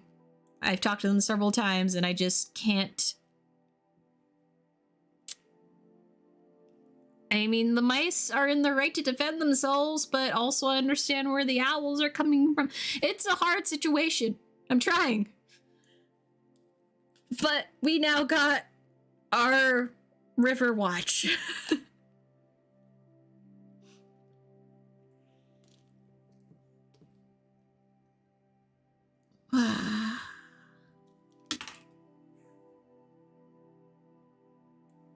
I would love to try one of these again, but I don't think I can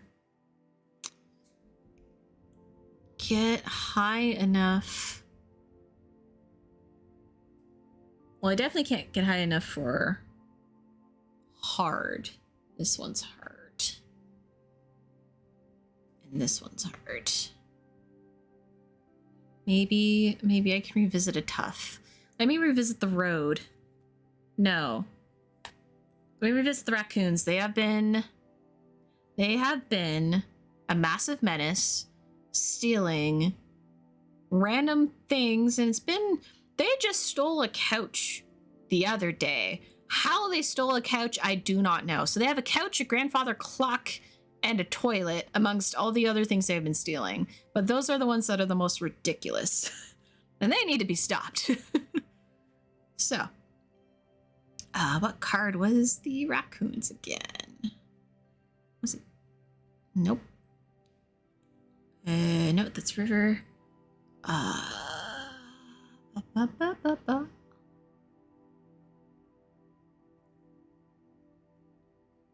Nope.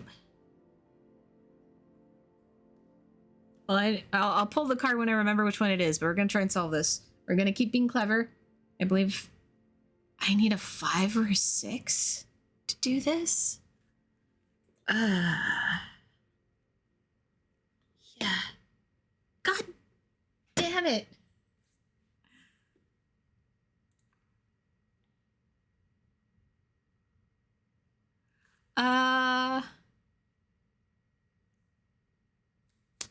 These raccoons, man. These raccoons. I thought I had them. I was so close. And I thought if I could only push my magic to make this work. And then... no. So instead, with it being wet and slippery and still a lot of debris from the houses that were wrecked in the destruction from the nights before, I found, as I go running after the shambling man, which is just the 3 raccoons and the red trench coat, as they're carrying a bag of fairy lights away. Of all things. I slip in the mud, face first, right down in a puddle, and I just feel all the ick sipping to me. My favorite moss sweater now gonna be so long to get it clean because it's a dry clean thing. Samantha got it for me. Fine. Keep stealing stuff, raccoons. Keep stealing all the stuff. Good, don't need it. I'm gonna shuffle this deck. I'm getting such hard cards. Cool. So this day, it's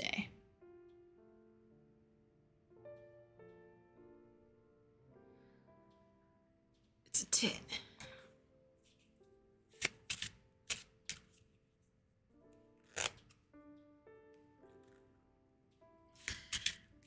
This day at the bridge, I hear the cawing of a murder of crows as they flock about.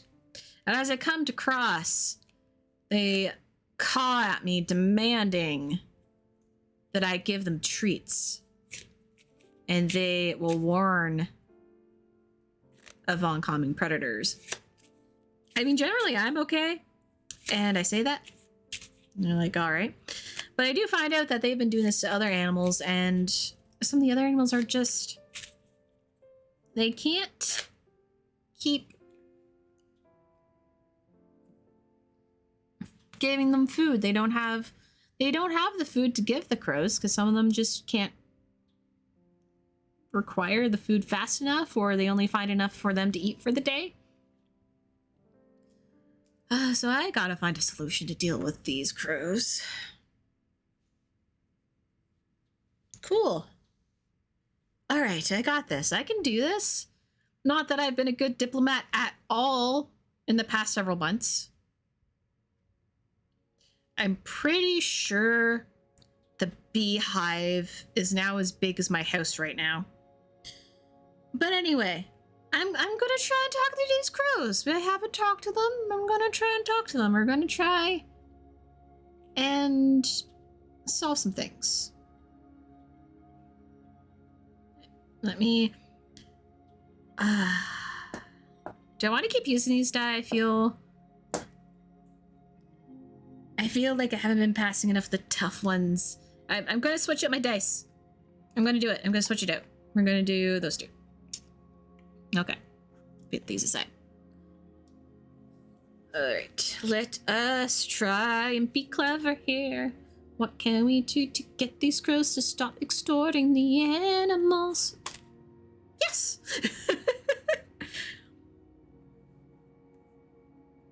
I believe we need a 9. I got a 10 total. Yeah. So. I talk with these crows.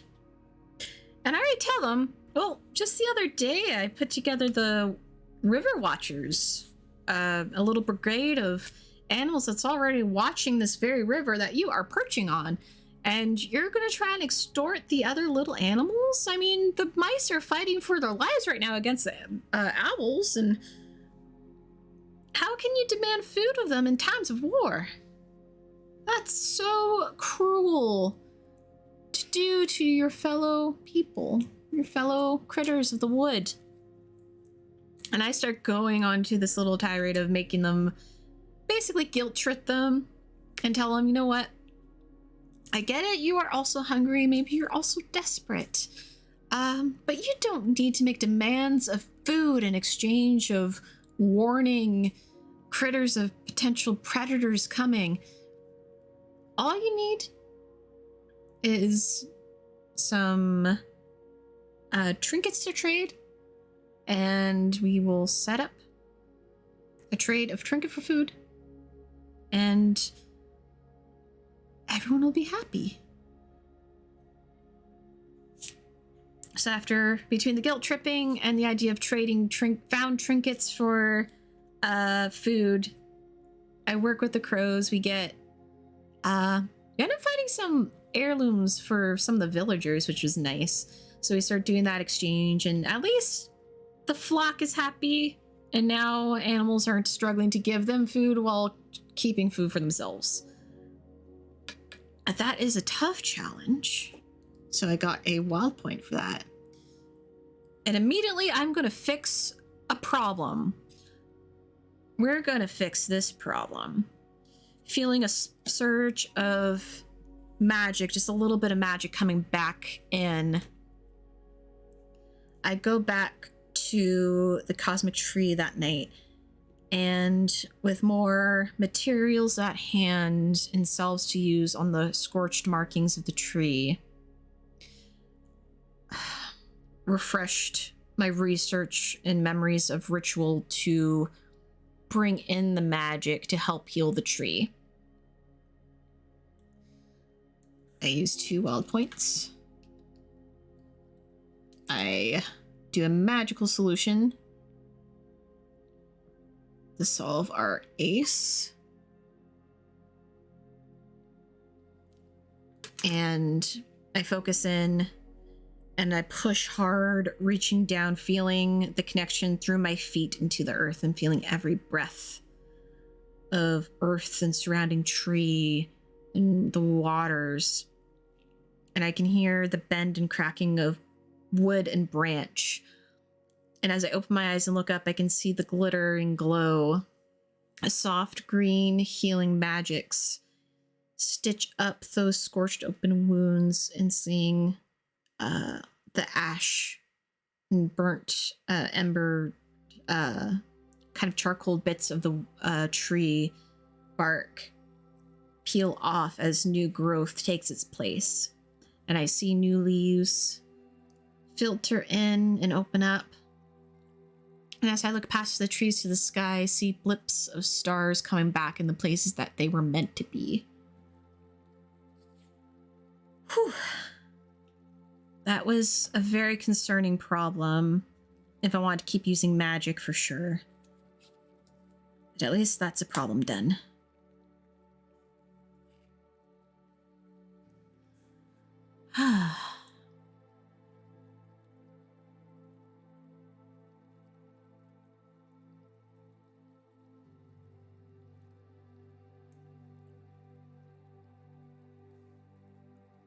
All right, next problem. A 3 of diamonds. I'm gonna laugh if I don't draw jokers until the end. I would have had one by now. Hydrate time, actually. Everyone take a sip of water. Very important. Get to take a break. Stretch a bit. We will actually break proper in a moment. So 3 of diamonds. Oh, one of my hats. Someone borrowed a hat. Someone did. And an old friend of mine had gifted me that hat. And they are meant to be coming. They're going to be coming for my birthday. And I wanted to wear that hat. But I can't find it. Someone borrowed it. So I need to find my hat. And I'm going to go on this hunt. And I'm going to find them. Just very rushing through town. Demanding my hat. So let's try. Oh, that's a 6. So hyped on now having healed the tree, all energized, though still very tired.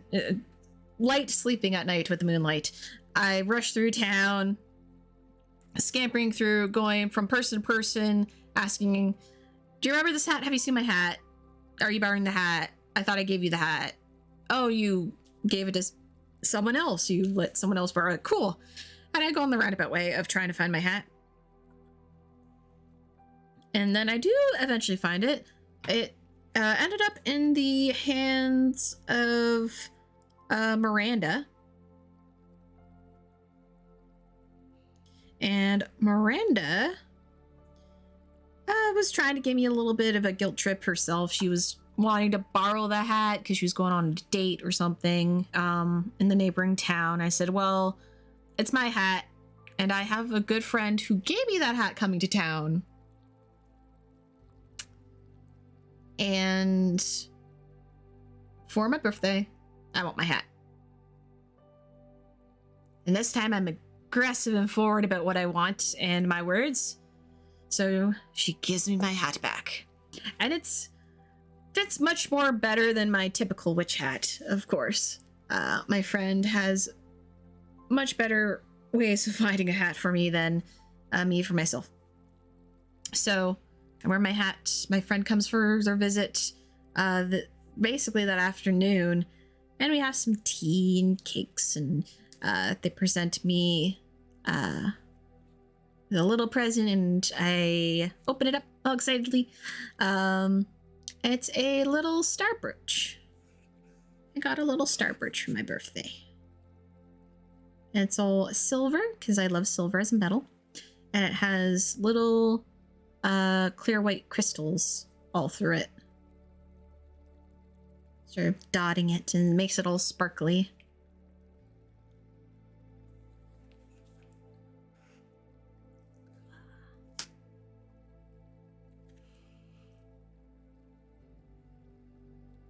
Should I attempt to do one of these?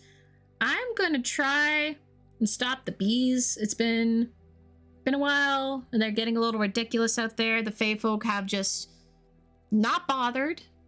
So now the bees having to go beyond their thickets to get more flowers, because with the Fae folk growing the flowers, they don't have flowers near their hives, so they're going and building new mega hives. So let's see if I can solve it. I rolled another 6. I rolled another 6. So after weeks of trying to solve this problem, one of many, granted, one of many, but I finally just put the queen, like, buzz the queen down, and her most closest beeples, and I say, hey, listen, Your Majesty, you're creating a conflict that doesn't just affect where you're workers and you can go, that now you have to go beyond your home to build new homes. But now you're basically just not just at war with the faithful, but now you're just having to chase them around because they grow the food you eat. They grow what you desire. If they just disappear because of this continued battle you have with them, what are you gonna do? I think after such long talks, the queen finally comes to an understanding and she says, well, we think maybe our hives have become stretched thin between our various structures, and our workers have tired, and we're finding that our once more prosperous colony is sparse amongst the structures. So yes, we will forgive lack of tribute and accept partnership in these endeavors and create peace. And so peace was struck between the bees and the tiny fae folk, which the fairy folk, it is hard to appease them. Very easy to offend them. But I offer them some of my socks that I have patched up with colorful thread, which they found entertaining. And now that realm of the forest is at peace. So, with that, we have another clever solution. And I think this might be a good point to take a break. We're at nearly 2 hours. So this game can really depend on how soon you draw jokers here, which could be a while if you're solo. Yeah, so thank you for being with me thus far in our little adventure here. I know we had Shouting Crow in chat who had to step away a little bit. But as I say, go check them out. You can DM them on Twitter, Shout Crow Press. You can also check the game itself on itch. If you go shoutingcrowpress.itch.io, or in here, if you're here watching here live on Twitch, do the command code Hedge, and that'll take you directly to Hedge Witch page. Also, check out Shouting Crow on Twitter, Shout Crow Press for their currently crowdfunding game. Brain is melting. I need my 10 cups of coffee. That's what we're doing here. Ailing Away. I got it. Opening my tabs. They have Ailing Away currently in crowdfunder. We're getting down to the last day of that, so make sure you check that out too. It ends on the 3rd. They have a press copy on itch, but you can also find it on crowdfunding. Being reminded to hydrate. And yeah, so we're going to do a quick 10-minute break. So as it's been thrown in chat, remember to hydrate, take a bathroom break if you need any medications or anything like that. Also to stretch, fix hats. And yeah. And in chat, they say need a caffeination button. Well, you can drop my little pumpkin spice coffee. There it is. Closest thing we got for now. But yeah, we'll be right back after the countdown to see what more problems I can solve or collect, I guess. They've been collecting all these problems, as Clara would the little training witch that is trying very hard, and now the raccoons have stolen someone's front door. We'll be back. See you in a bit.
We're back. All right. Well, I hope everyone had a nice little break there. Doing the little witchy rituals to recover oneself, to rehydrate, to stretch, to find food to snack on. I had little candy and some toasted pecans. Just, they're good. So back to our troubles, our problems, the things we deal with as a witch in training without their mentor to guide them. We're fantastic. We got a moon super bright in the sky. We got raccoons causing problems. We solved the bee problem. I can't remember what card that was, but we solved the bee problem.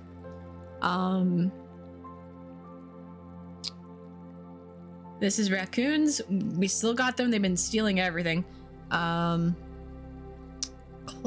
Was it clubs? Yes, we solved the clubs. And put that in a different battle. All right.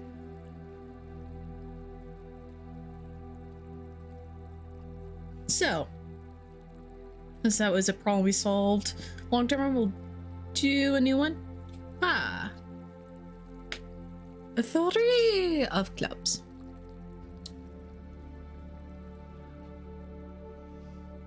Oh, this is quite a scandalous situation here. So, one evening as I am reading books out on the porch of my cottage, just trying to think of solutions. I have a bunch of notes on how I could approach the deer mice and the owls about their conflict. I have a bunch of notes on what I could possibly offer the moon deity to just go back to normal, because the sun has been very furious, and now that we're entering summer, it's been incredibly hot, and I don't do well in heat. Not to mention the raccoons. It seems almost getting to a point that I am Wile E. Coyote and they are the Roadrunner, and just every single time I try and do something, they just get out of it. And I don't even know how to get out of it, but they do. But as I am pondering solutions upon my porch, this pair comes up to me, a slow tortoise and a rather hurried hare, and they come up and they tell me their woes. They say that they are lovers, that they care about each other, but they have two different approaches to how they want this relationship to go. The tortoise just wants to take everything nice and slow, but the hare is just ready to get into things and make this a more real, serious relationship, to commitment and all that. All right, well, interesting bearing. No judge. But maybe some advice, maybe some learned things that I could possibly offer to the pair as I think of some words through my cleverness. But I just make it. I offer the pair some advice. I say, well, for any relationship, especially for any to go serious, there's got to be compromises and understanding of each other's needs and being able to help each other and to grow together. You two are very different places. As I note, one is a tortoise, one is a hare, with very different backgrounds and energies. So if you want this relationship to work between the two of you, you need to first respect what you each bring to the table and respect what needs that the other has. It is okay to go slow, hare. It's okay to take time to enjoy the blossoming of a relationship.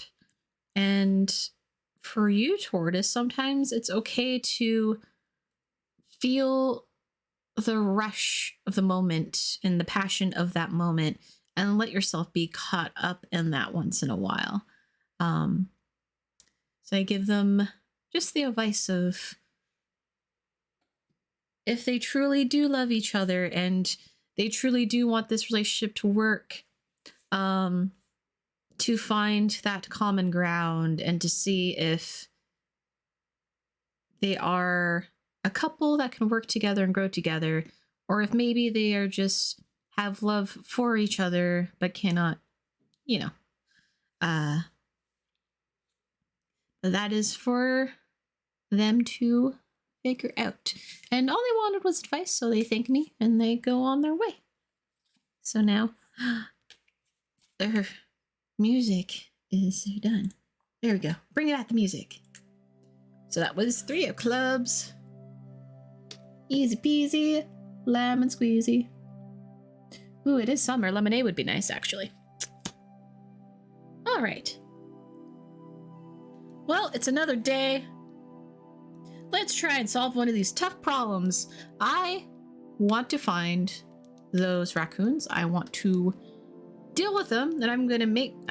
I'm not gonna deal with the moon first, because I think if we keep the moonlight with how bright it is, we can follow the raccoons around and at night, and we can figure out what we need to do with them. So, let me roll this one because I rolled the other one well last couple times. Yeah. God damn it! I just can't get these raccoons. They elude me. All right. I'm not gonna even say what I was all about. They just elude me. A 7 of diamonds. What do you bring me? What troubles? What troubles? One morning, as I am going into the village to attend the market to trade off some of my own potions and foraged items, I find that there was a traveling salesman. And as I watch him peddling his wares, I take a look and I see that these things that he's selling, remedies or whatever, is just pure snake oil, as the saying goes. They're fake. They're completely fake. I try and say this aloud to kind of try and so the villagers don't keep buying this fake junk. And he claims he bought them from me. And I, perplexed, deeply perplexed. It's like, people know what I make. What the hell? You can't just say you got them from me, you jerk. Now you're making it like we're in it together, and that's not right. I don't even know you. I don't know you. I mean, this is a tough situation, so I'm gonna try it again. Keep clever. Come on, roll much higher.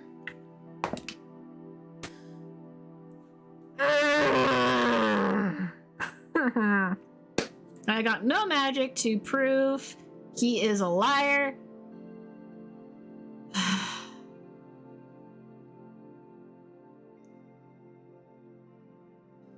Well, this is a predicament because I've been making potions and stuff with Samantha, so the villagers do know they work. So the ones who believe that the stuff he's selling is from me, then they think, well, they have to work then, wouldn't they? Why wouldn't you say this is all fake? So, oh my god, it's such a messy situation. And he just gives stupid grin at me, thinking he's one jerk. Well, I'm gonna get him. I'm gonna get him once I get some magic. I'm gonna get him.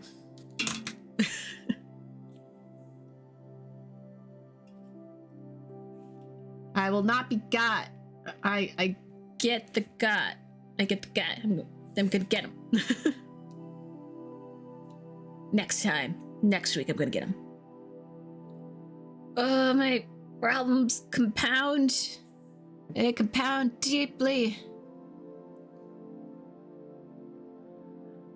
There's a good. Oh my god. Oh my god. If I haven't been dealing with enough things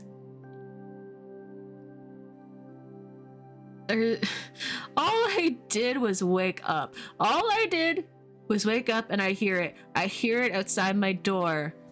Honk. Honk. A goose. A goose was outside my door. And I go out and I see my gardens are wrecked. So I try and shoo the goose away. And as I'm trying to fix up my gardens, I turn around and there it is, having replucked all the work that I've done. And oh my god, it's just, if it's been following me all day, honking at me. I'm seeing my pots turned over. I'm seeing utensils out of my house into the grass. I try and physically shoo it away, but it's like I offended this goose's ancestors. Somehow, I've done some deep offense and peeved this goose off that it just wants to ruin my day. I gotta be clever about how I can fix this problem, or I'm gonna also deal with the raccoons and a goose.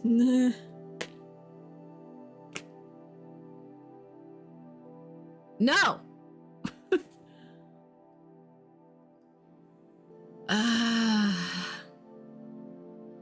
Can I just accept fate as I just ball up on my porch as I hear this goose honking and wrecking all my stuff? I think it just went to my house through the window. Yeah, it went through my house through the window. This goose. It does eventually leave with a very smug honk, but maybe, okay, I can roll twice. Let me roll one more time. Maybe I can think of something. Maybe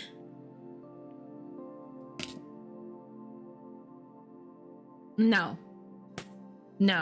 I try and get like blankets and try and catch it. I try and get like a fan and try and blow at it. No, actually went after the fan and broke it. Tried to brush it with a broom. No, it kind of just ran around in a circle, and then the next thing I know, it pulled the broom head off.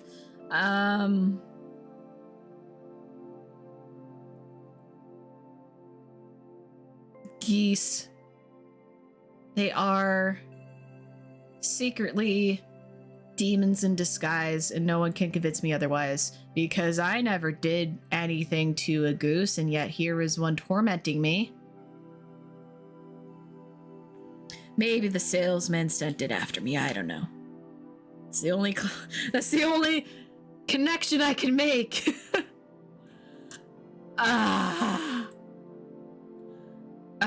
Okay.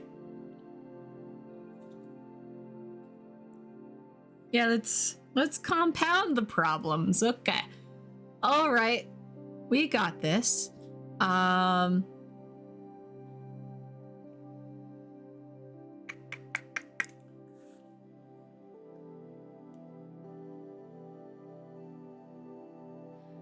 So I'm walking near the cosmic tree when I hear what sounds like an explosion nearby.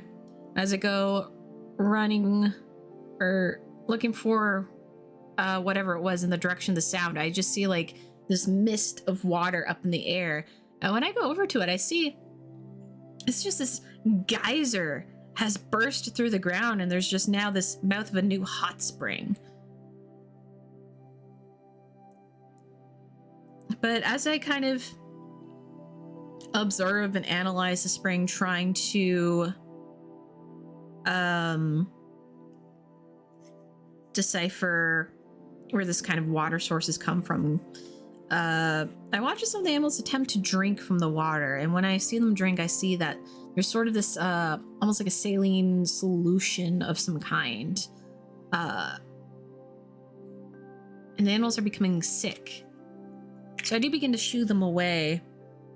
I gotta figure this out. I can't let the animals drink this if it's gonna make them sick. Yay! Oh, shicks. With cleverness. So with some cleverness, I first take time to tell, you know, all the animals, don't drink from this water. Tell all the other animals you meet, this is bad water. Bad water that hurts your stomach. Don't drink it. So the animals begin going on about to tell each other's that, and I work through my potions, coming up with maybe some solutions that can dissolve the any sort of chemicals or compounds that are making up this saline solution in the waters, especially with how close it is near the lake and the rivers and the pond. I don't want it to start spreading out. So if this is becoming like a source of that, I want to make sure I stop it. So I create some solutions, go back, pour it through the waters, and I do see it's starting to through those magical reagents to break up and start slowly becoming clear. I use some tools to try and seep up any residual sediments that come up from it, trying to clean the waters. And it takes a bit of time, but luckily no more animals come by to try and drink from it. And over time I do clean up the spring, and now we have a new safe hot spring that everyone can enjoy.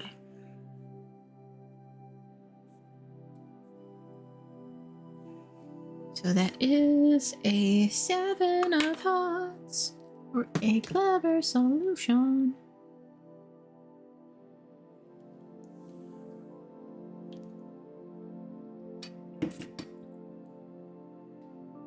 I think there's like points. I'm just like remembering something somewhere. Is there points? Let me double check my stuff.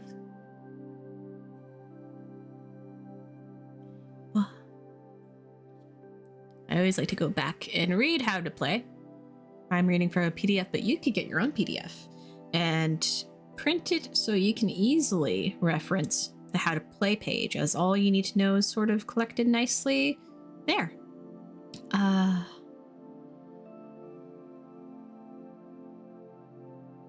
Okay. No, I'm good. I was just double checking the thing. All right. So we solved that. Ooh, another. All right. What problem shall we try and solve from our backlog? We don't have a bat problem right now. Not yet. There could be. There could very much be a bat problem. I'm not gonna bring that into existence. Maybe the owls and the mice, they've been at it for a very long time and it hasn't been calming down. So, oh, this was a tough. I get a wild point. I'm gonna go after the raccoons. I'm gonna use my magic and I'm gonna stop them. Let the mice survive in their war gear. I'm gonna stop those raccoons. So using that new wild point I just got, I'm gonna make a magical solution. Save. It is now months at this point of trying to stop these raccoons. We know so far they've stolen a door, a toilet, a grandfather clock, fairy lights, a number of things. So one night, I leave the moon. I know, Moon, you've been a problem since the beginning. I'll deal with you. So we've been waiting to get these raccoons. So long. And one night, where there's enough light to see, but not to be seen if I'm very careful. Using my magic, I am able to pinpoint where these raccoons are going. I'm able to follow them secretly. And I get to this den. And it's interesting, because once we approach where they've been going, I watch the shambling man. They open up the door. This door of this den is just, it's not like it is hinged in properly. It's just kind of a door placed over the den opening. But they do try and open it like it's hinged and close it. And it's the door they stole. And in that moment of opening, I can see on the inside, there's no light, but I can get the glint just from the moonlight hitting in, the glint of those fairy lights just strung around. And then I do see the little flicker of light pop on. So in that moment, I rush in and I catch the 3 raccoons as the trench coat just falls to the floor. And they get startled. They put their hands up as they're all stacked on each other, so their hands are up. They get startled. And I do see they've turned this den into like, it almost looks like a human home. They have a couch and a toilet, and it has a pillow on it. Maybe they thought it was a chair.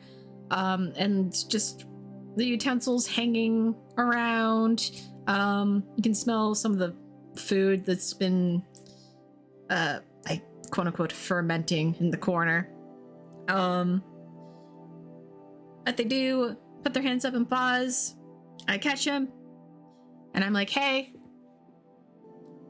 this needs to stop now.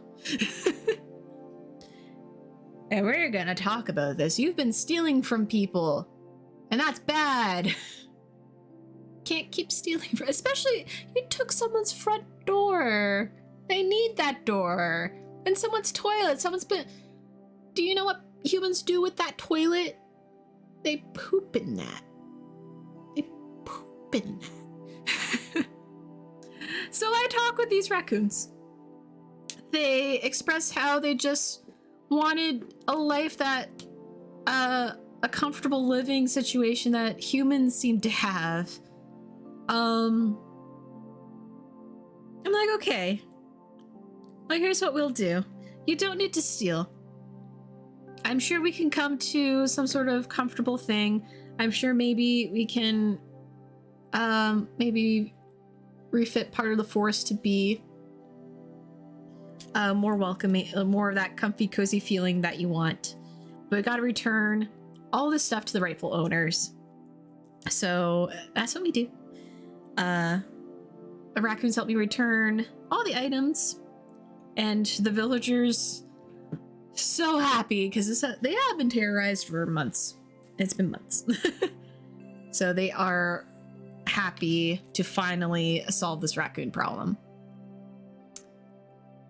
So that raccoon problem was, which card was it?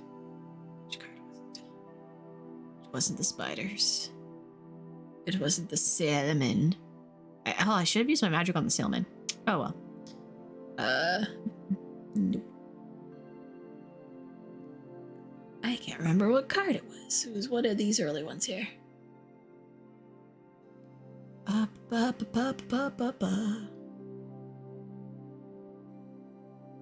yeah, there's a bunch of homes still destroyed. It takes time. Building is hard and the road hasn't been fixed.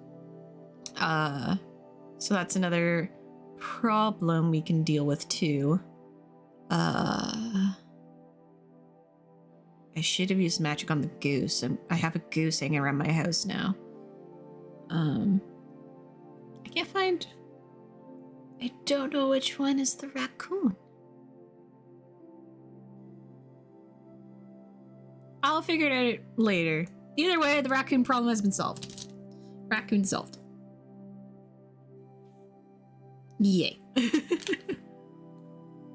Alright. Bah.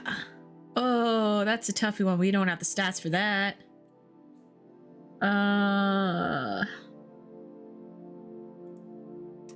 So, the Queen of Clubs, what do you present us, my good lady? Oh no!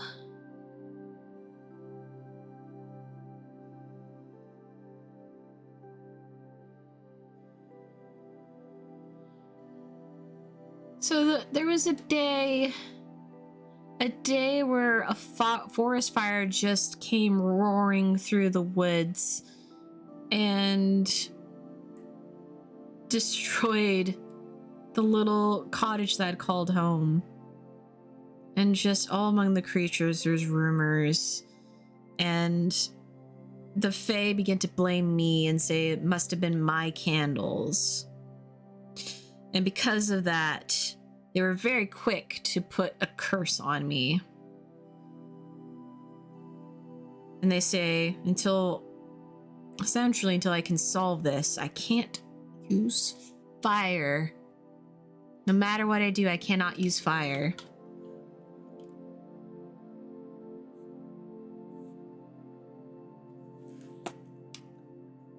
So, yeah, even with my highest skill, the most I can roll is a 10, and I need a 12. So this is just, I am cursed right now. So I'm gonna go. Since Samantha isn't here and my home is now gone. Oh, do I want to bring the goose? Maybe this is an opportunity to lose the goose. So I am going to try and go to the Starlight Mansion. It's where Samantha was. But she's gone, so I will hide out there. And let me see if maybe this fire got rid of the goose. Maybe I can do a clever way to get rid of this goose, utilizing this tragedy. Nope. In fact, the goose is at the door when I get there. Alright. I still want to find what one the raccoons were. It's gonna bug me.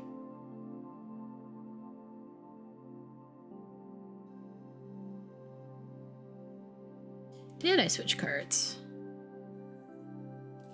I think a card got either switched around or I misread. Very possible.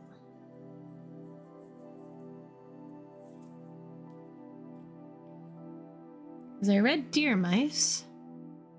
That's 6 of clubs, but I don't see my 6 of clubs. Oh no, it's right there. There, I might have found it. All right. All right.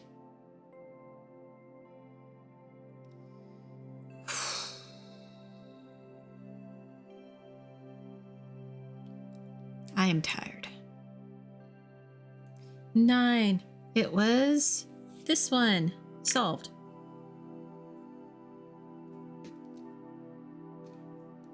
Oh, 6 of clubs. Or no, 9 of spades. 9 of spades. There we go. Okay. Well, at least now I'm at a point where for every 2 problems I solve one. Oh, God. All right.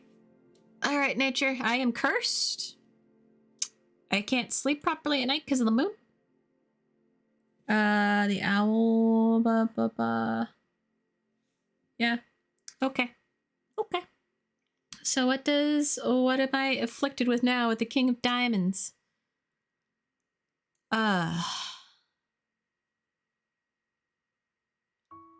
Well, since I moved to the Starlight Mansion, I pass by the sinkhole a lot more. And I realize that there's sounds coming from that sinkhole. And at night, sometimes I hear it. Like some sort of slithering thing. And then when I get up, I look and I see that there's withered plant life and bleached bones in the wake of its path, leading back to the sinkhole. It is terrifying to think of an ancient and hungry thing basically outside my door. I don't think I can do anything at night anymore. So not only can I not use fire, which is very helpful at night, I now have to be brave. I can only be brave at night.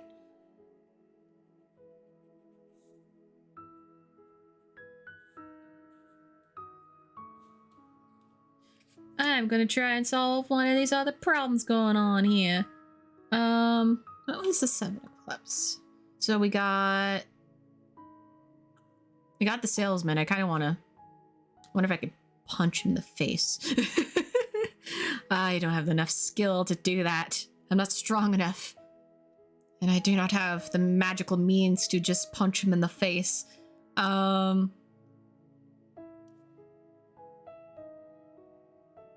No, I already tried the goose again last time. So what is for spade? No spades. We only have clubs. So we got 7. Oh, these should be switched. I solved the bee problem. This is the deer mice. So let's see if I can solve the deer mice problem with the owls. It's only a clever solution. I can only try and debate what we could possibly do. Nope. The mice are very firm on creating weapons and armory. I'm pretty sure they've graduated to sticks for their weapons.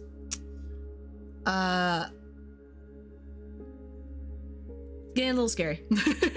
It's now getting a little scary. The mice have claimed an area. The owls have moved on to a new prey, though some still try to get to the deer mice for the sake of their pride.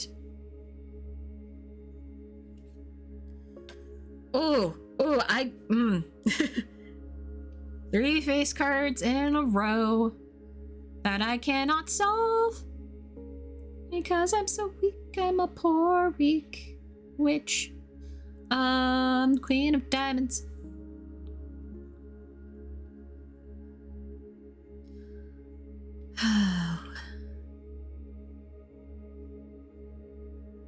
Oh no, this makes me sad.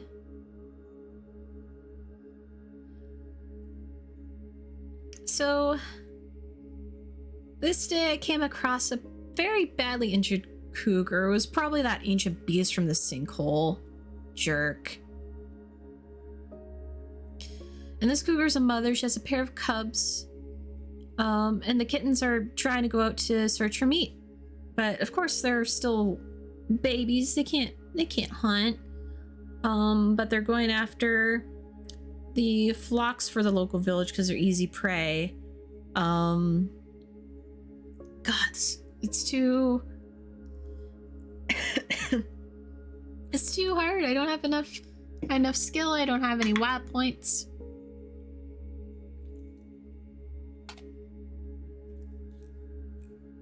I think in the meantime what I will do, one, maybe encourage them to eat my goose because he's been terrorizing me. That'd be interesting if I could compound cards like that. And 2, probably try and at least relocate them away from the sinkhole to make sure that they're not in range of that, to try and help the mom cub or cougar. It's gonna take time to recover her until I figure out a good healing mixture. But until I can heal her up, I'm gonna have to maintain these cubs.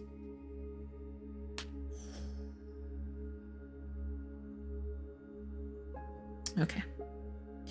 Let's try and solve another problem. Let's punch Sil person in the face.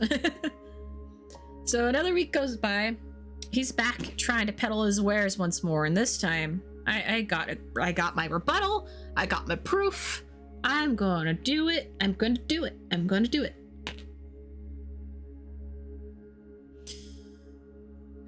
I'm gonna try one more time. I can do it. I can do it. I'm clever. I got this. Yes. 9. I needed a 9. Okay. It's a 5 plus 4. 9. So this time I have my wares and I've been making sure they're uniquely marked to me. And I've been noting them even from the remnants of my cottage and from what's in the Starlight Manor. I make sure that I double check the maker notes. And there's distinct markings on my stuff. So I'm like, okay, got that. So I go back, meet this salesperson. This time I full on properly call him out. I mention all the things different from his potions compared to what is actually mine. And he tries to say, well, you probably just made different ones for me to sell. I'm like, no, I know what I make. Anyone who truly knows my material knows what I make and knows I follow Samantha's remedies. So if you know Samantha, then you know her signature The kind of bottles she makes, the ones we always reuse and we like to try and keep in our recycling program. At which point I do get the villagers to nod and start realizing, like, oh yeah, it's the stuff that Samantha used to do, that's right. And then finally the salesperson just could not maintain his lie anymore. And we draw him out of town. Get out of here, salesperson. You jerk. I have so many clever solutions. I need to do a brave solution at some point. All right. Next problem. That's four face cards in a row. I'm going to shuffle this deck. How cursed and burdened must I be? Not only with the problems, but now with these. Oh man, and look, it's all the diamonds. The diamonds don't like me. Oh, this is a problem I personally know in real life. Very much so. We've had this happen, actually. As I leave the manor and walk through the forest, I'm noticing there's an abundance of caterpillars. They're just invading the woods. Every green lush that was once on the trees through the summer is now eaten up. And when I talk to the birds, they just refuse, saying these taste so bitter and disgusting.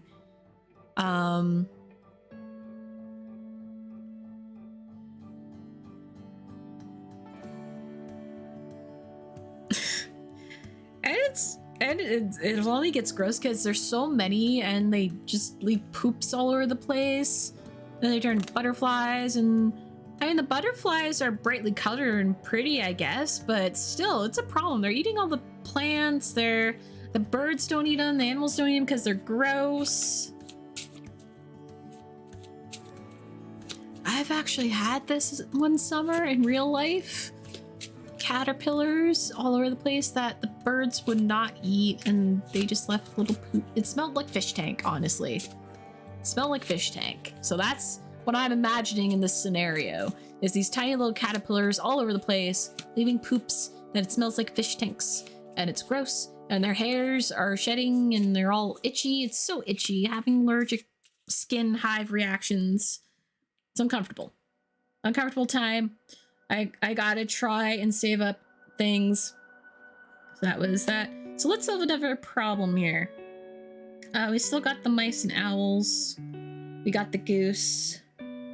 What else we got here? Oh yeah, we have the road. Let's see if we can, the road in the house. Well, we definitely need to fix the road because the animals have been scared to use it, though it does kind of help with the keep them away because of the ancient beast. All right, let me try and deal with the road problem first, and then we can deal with the house problem later. No. Even though the roads have dried up a bit more after the muddy spring season, the routes are upheaved.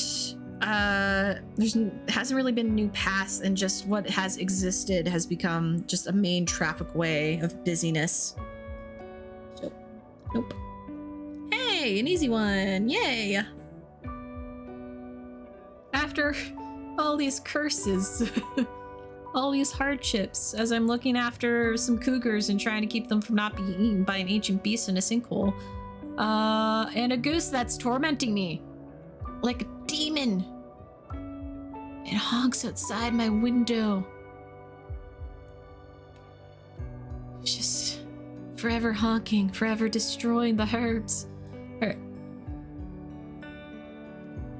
A coniferous tree.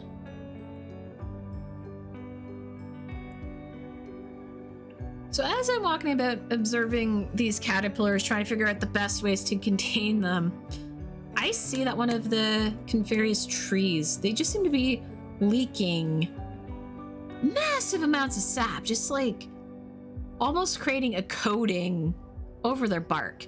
And I see just all these insects and birds are getting stuck and trapped in it. So immediately, I'm going to be working on getting it out of there. At least, definitely the birds for sure that I can reach, but I'm going to be trying to maybe dissolve the sap work. That seems clever. I really need to do something brave. I haven't done anything brave. I think I did it once and I failed. But I do feel like I need to act quickly with this tree sap to make sure animals don't get stuck in it.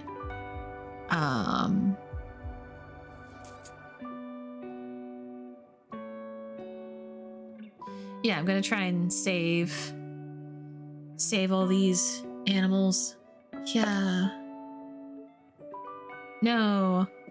Being physical doesn't work, so I can use my second roll and try to be clever.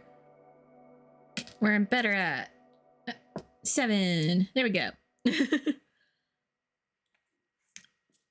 So I initially try and be brave and try and pull the birds out, but I see they're really stuck and they start squawking as they feel the tug on their feet. I'm like, okay, well, this isn't going to work. This is going to take a little bit more time, a little more thinking. So I start coming up with some solutions to break down the sap. So I basically, potion up a solution, and I break down the sap that's safe enough that it won't harm the birds and the bugs. So I see the sap starts to dissolve away. The birds and bugs begin to fly or crawl off, whatever mode of movement they have. And then as I get the sap, I start trying to figure out how to fix the tree. Like, is it the tree that needs fixing? Is it dying? Is it something? Well, it's not unusual for a tree to be sappy, but it's a little over sappy. So I try and, after dissolving with my initial solution, I use other solutions to maybe heal up some of those cracks and holes that are allowing all that sap to seep out, to try and minimize the amount of secretions happening here. So it becomes a little safer tree. A safer tree. And that's that.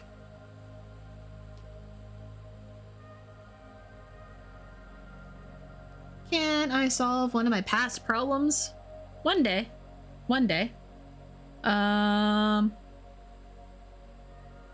Let's try the owl and the bee, or the mice again. Let's try them again.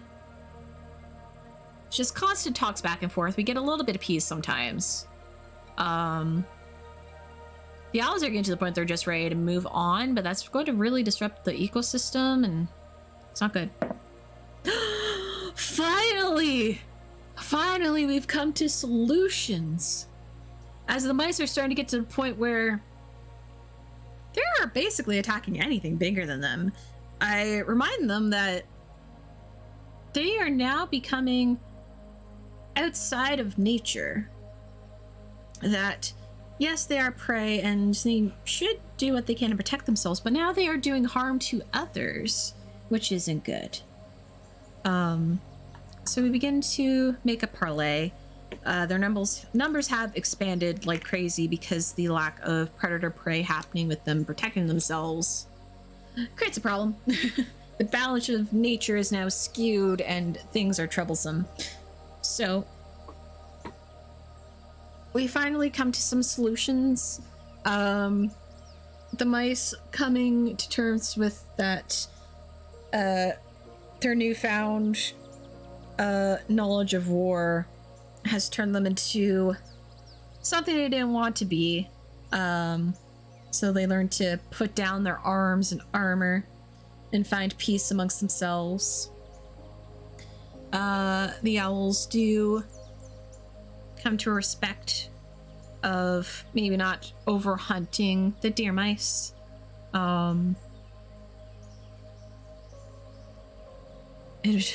Finally, that long problem is solved. All right. And that is a tough one too. So I get a wild point for that at least. Yay, go me, go witch. I am solving problems. And in my happiness, I go back home, I lay down in bed, the bright moonlight still beaming through the window. And I hear the honks echoing so much. What's this? Along with a crash of a pot. Alright. Next problem. Huzzah. 10 diamonds. I wonder where we're going to draw a joker. There are just 2 in there somewhere.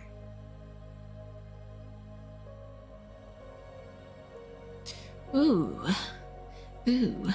So with all of the caterpillar problems, I'm noticing that there's this new species of mushroom that's now taken over some of the dead trees that have lost all their foliage because of those caterpillars. And they're just starting to spread through the wood. And as I try and observe them, I go and give them a poke, because best way to test a mushroom is to poke it. And it makes this loud, piercing bang noise. And it just looks like something similar to an elephant ear mushroom, where it's like all wavy, but it's more in like deep purples and some swirls of green in it. When I poke it, it makes that big bang sound, and there's just white dust that puffs out in a cloud. And now I realize that the little pops of sound that I've been hearing walking my way over has been other animals accidentally touching these mushrooms and these clouds happening and the bangs happening. So gotta find a countermeasure that is safe for the wood, that won't disrupt the balance, but we can get rid of these mushrooms. Yeah. 5. Clever. 4. That's a 9. We made it. We just made it. Because that's a 9 to... Tough. Tough is 9. Alright. So, contemplating, I take some sample mushrooms, some sample of the spores from the cloud, and I try and maybe make a solution to counteract the growth of these. Sort of like a anti-reproduction, I guess. Only for mushroom though. So I create this counteractive thing to neutralize the reproduction of these mushrooms. I take it out, and sort of like a water mist, I make sure I only do it on the mushrooms, just in case. And in about a week or so, I do find that we've seen no more mushroom growth. And we've been collecting up the mushrooms so that I may be able to use them. As I found, when they're dried and ground to a powder, they actually become a really nice firework. Make really pretty colors as they explode up into the sky. And a nice, clear, ringing bang. So that's a problem solved. And we got another wild point. So I don't know if I want to use any of my magic to solve these problems. I probably could. I'm gonna use my magic to help the cougars. And maybe... Oh, maybe not. I'm gonna use a magic to...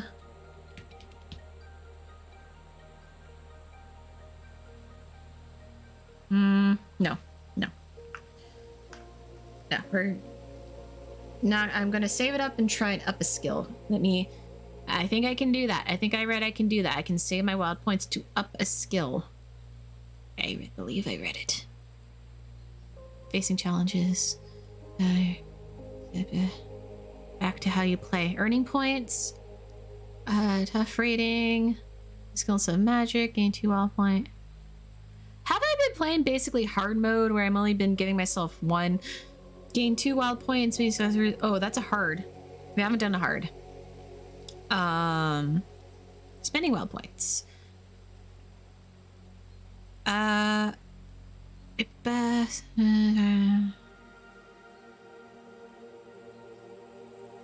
I imagine it? I may have imagined adding... You can also exchange 6 wild points for a single skill point up to 3 times per game. Okay. 6 is a lot of wild points to get to. Okay. I'm just going to try and solve one of these tough ones. So maybe we can try the road again. There's the road, the house. We're at the house. 9 is the road. Diamond. 9. The goose. Let's solve the goose. He's been tormenting me for a few weeks at this point. I do have the cougars around. Maybe with using the cougars, it can scare him off. No. This goose is fearless as hell. It is the very spawn from hell. I can't have a curb garden outside anymore. It's frustrating. Goose. All right, next card. 8 of diamonds.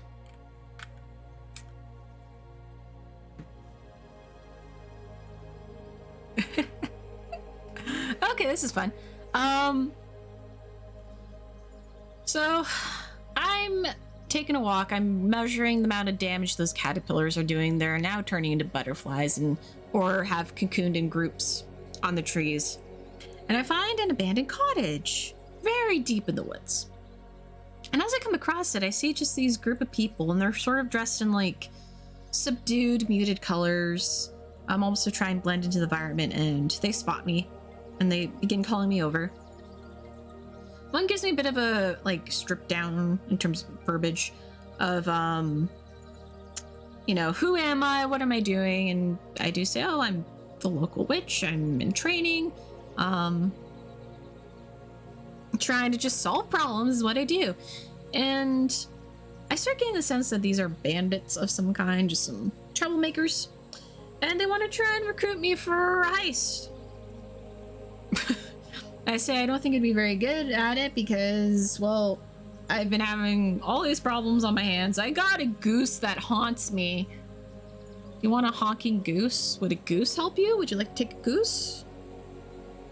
Maybe a goose for dinner? Ooh.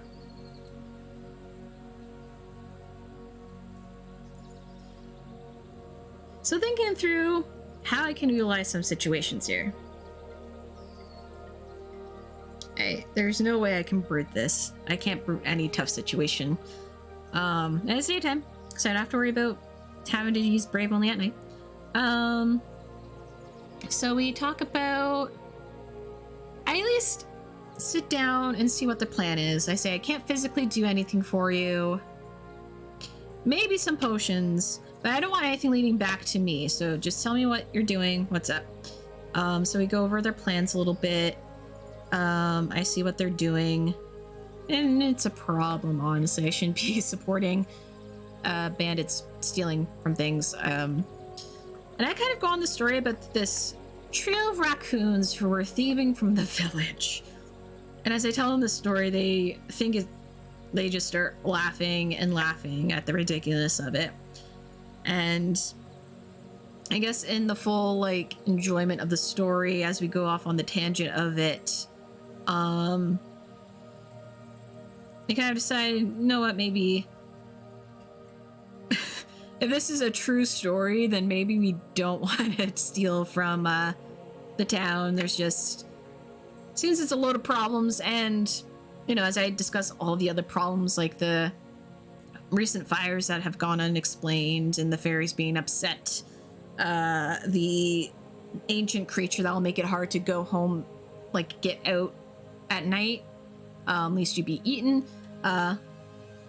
Between the scares and laughs, they decide, okay, you don't have to, we don't need you to join. We thank you for the stories and the advice, and we'll go on our way. So that is Another wild one. Ba-ba. Alright. Let me see if I can solve a problem. Haven't touched homes in a while. Nope. I'm always going for clever because I can't do tough situations with brave skill. Alright. 6. 6 of hearts.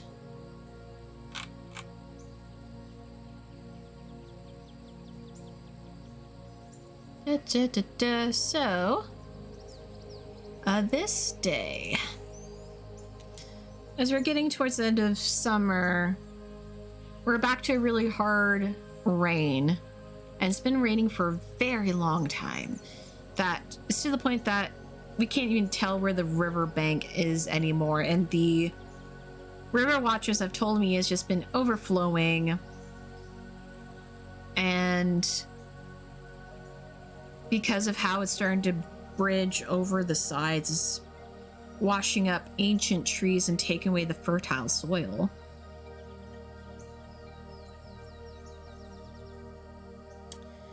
Well, what we can do...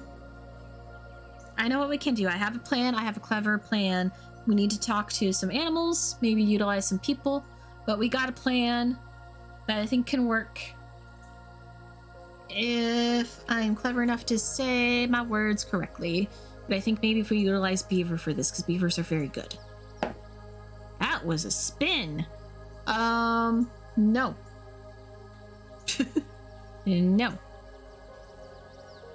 So fertile soils are being washed away, washed away, washed away. Oh wait, I can roll twice in one go. And when I first drew the card. Okay. Let me try again. Yay, 5! That's better. That makes a 9 to a pass. Sweet. You're doing slightly better. We actually have wild points. Alright.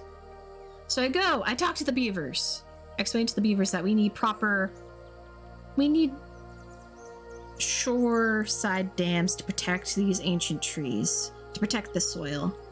Because if we want the cycle of fertile soils to provide foods to land animals that can provide foods to the water, we want to keep that going, and we want to protect all of our friends on land, right?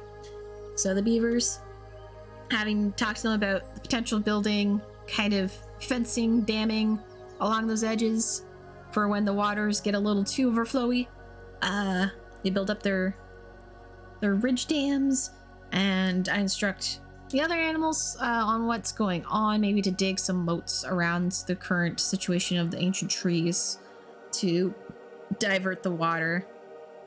So we do the dams, we do the moating, and we manage to save some of the other ancient trees that are still present. So, yay. Another thing for us. I did not mark that one. Making sure. Man, I wonder if we're gonna draw a Joker soon. We got a lot of cards here. A 4 of spades. Oh wait, now that I did a card problem, should I solve it? It's fine. I mean, it's not fine. We got a lot of problems. We got a lot of curses. You know what? Maybe I will spend a magical solution. I'm gonna spend a magical solution for one of these face cards. As much as the moon's been a pain, it's been fine. I don't think... Let me reread that one. It's just really bright at night. It's been making me tired, right?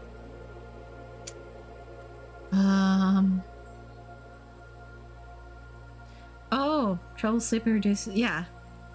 So we'll get... Yeah, we'll get rid of this one. It reduces my clever skill. So that's been a problem this whole time. So,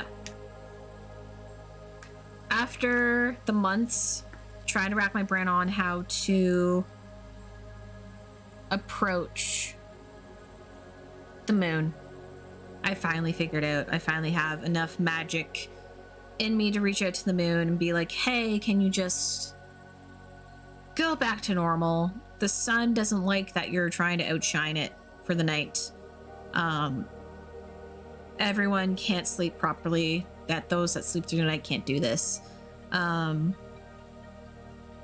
So through much pleading prayer and very deep-rooted magic, we finally solve the moon problem. All right. And that's another magical thing used.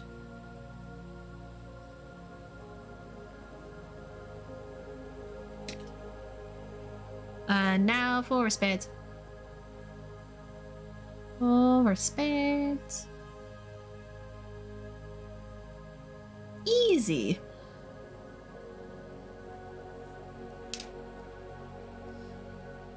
So the forest has been getting very, very quiet lately as we're entering the fall, which is unusual. As I talk to some of the critters, they tell me that a domestic cat has been running around and has been harming all of these songbirds in their path. Not hungry, just hunting, which, yes, cats will do that, so keep your cats inside. Which I'm going to find this cat, and I'm going to bring her inside. Clever or brave? Clever or brave? Clever or brave? I have, like, nothing in brave. My clever solutions are overflowing.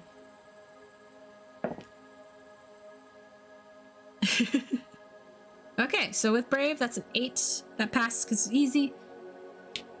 Awesome, finally have something for brave.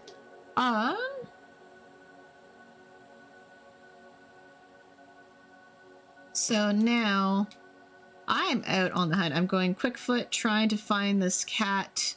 I have smelly, fishy treats in hand, shaking it, doing the whole pss, pss, pss, and trying to also cat speech to get the attention of this cat. And I do eventually find it.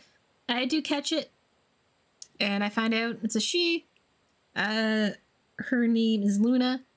She does belong to one of the people in the village. So I take her back. I give her owner a very stern talking to about, you know, keeping your domestic cats indoors. She's done a lot of harm to the natural wildlife. Cats aren't native here, so it's very decimating, and there's an ancient creature on the loose at night that could have killed your cat. So keep it inside.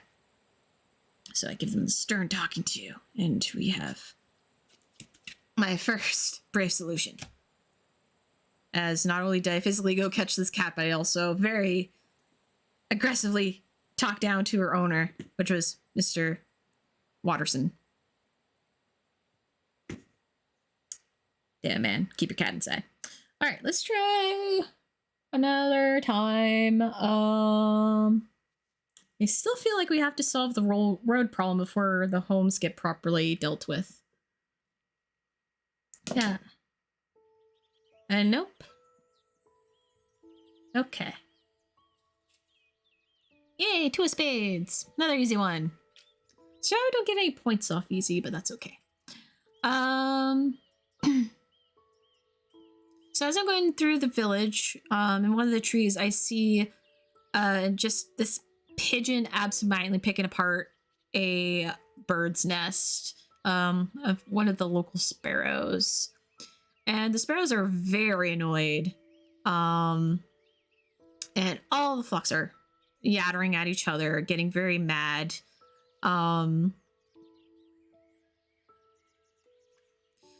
So I think what I'm going to do, we're going to be clever, because we got to make sure the birds understand that they can't just go around destroying other birds' nests. It's bad. How would you feel if a bird came and destroyed your nest? And you got to say sorry. You got to accept that you did it wrong. You got to say sorry.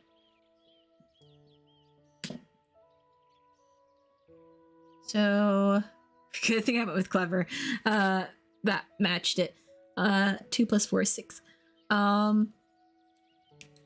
So going over these dilemmas with the birds,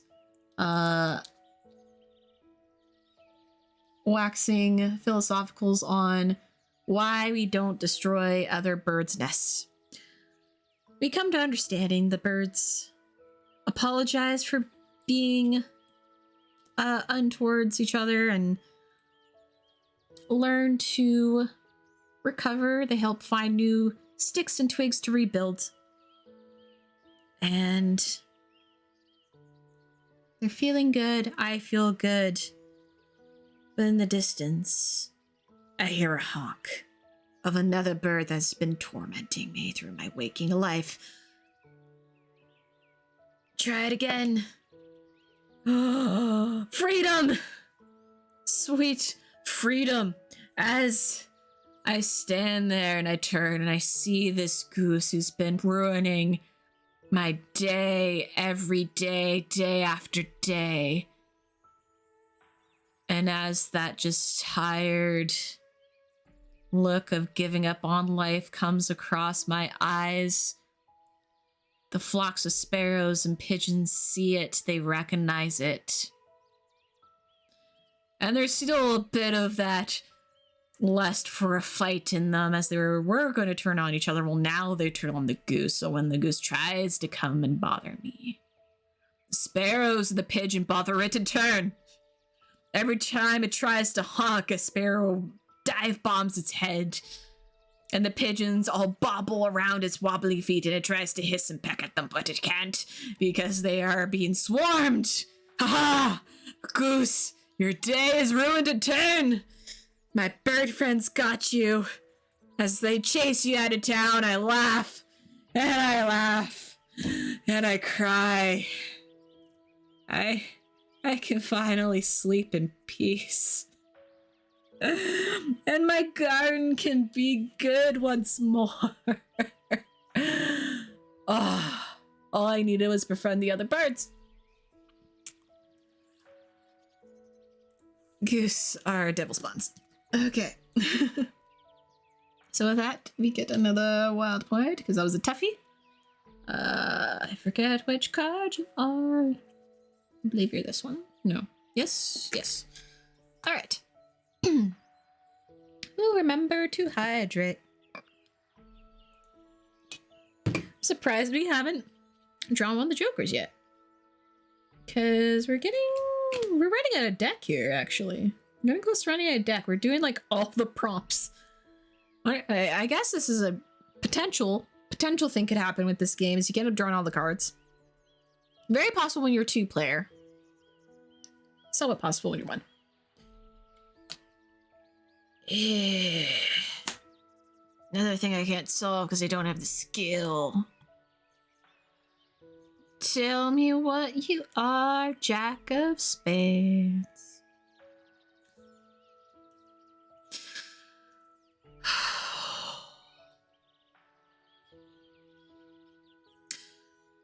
I had gotten rid of the goose. Well, my bird friends did. But in its place, something more foul has found its way and has decided that I must be the most delicious bug it has ever laid its sights on. A supernaturally large toad, but very short-sighted, it can't see far, has decided that I am somehow a bug. Now, he is very slow, but he follows me everywhere. Every time I'm outside, he is trying.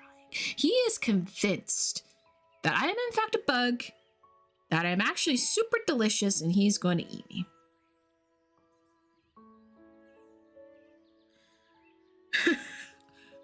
All actions during the day must use the brave skill because of this toad that's freaking me out. So now I have to be brave at night and day, so this isn't going to work. I can do most things in the day, but I can't with this.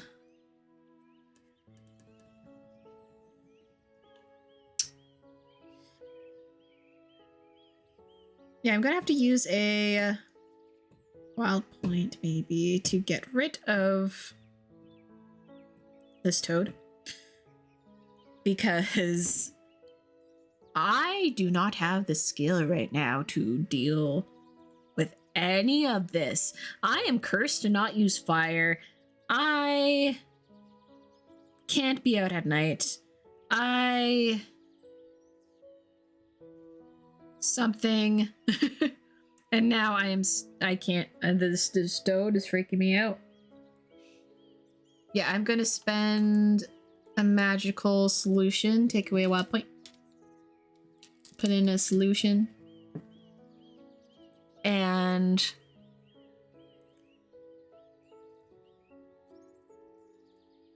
I use a magic spell to amplify the frog's sight so he can see more clearly, because there's already sight there. He just can't see far. So I want to extend that sight so he can see that I am not in fact a bug. So I use my magic to show that I am not in fact a bug. And he realizes it. And he's like, oh, all right, sorry. And hops away. I have one more magical solution that I can fill. All right. So with that, let's see, we can fix a road. With clever skill, we can. Sweet. So between all that, now that the goose is now gone, and there's still things, the nighttime still freaks me out, but now I know there's like some need to make sure we have at least a safe road for everyone to walk through that is well secured. So during the day, I do find a new path as the rainfalls seem to kind of almost make its own path out of it. So I create plans with the villagers, and between the villagers and the wildlife, you find a good path where it won't disturb the wildlife as much when the people walk through, and the people learn to be more respectful and mindful of the nature as they develop the road and wander back and forth between the village and the local towns along the way. That was this one, I think. All right, next problem to add. Cool. Well, I'm just gonna make sure something. Hang on. I want to make sure it's not. Okay, it's not the bottom card. It's fine. All right. So. Oh, let me. Now that we solved another one. Oh, and.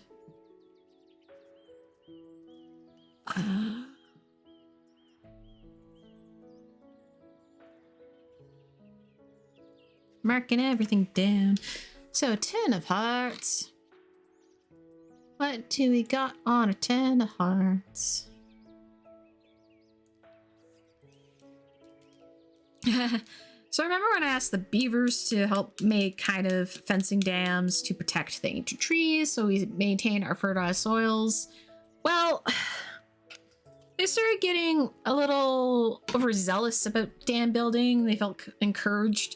And now one of their dams has flooded an area that was home to a lot of coyote dens. So a lot of them are, and their families are displaced. So there's now a lot of fighting happening in the territory. So I gotta come up with a solution here. Well,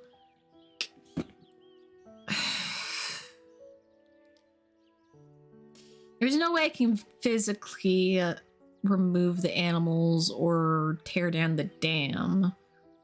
But I can convince the beavers because they've already helped before. They always enjoy building dams, so I convince them to build some dams more around the lake, kind of little pockets, because then they'll have as much space as they want, and they won't have to worry about other animals getting in their faces about their dens being flooded in. As there's not too many spots I can relocate the coyotes, so we'll need to dry out the area.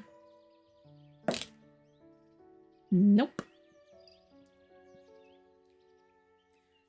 So I try and get into talk with these, but between coyote yips and beaver nattering, hard to decipher, hard to get included in the conversation. The beavers end up just going into their dams. The poor coyotes are circling on the hilltops, longing for their homes. Oh, sad. Sad times. I feel the curse is upon me. Our first one, finally! Oh my god. What does this mean? New mechanics? Because we have 1 and 2. There's 2 jokers in the deck, so when we draw a joker, Joker 1, facing failure. So I come across the reflecting pool in the forest, and I've been here before. This is where I set up the altar to the moon. And I look at the mirror in the water, and it's been so hard. It's been so hard dealing with all this without Samantha. But I look in the water and I see me in there. I see someone who is braver, who is cleverer than I thought I ever was. I am a hedge witch. And I know I can make this place, this world better.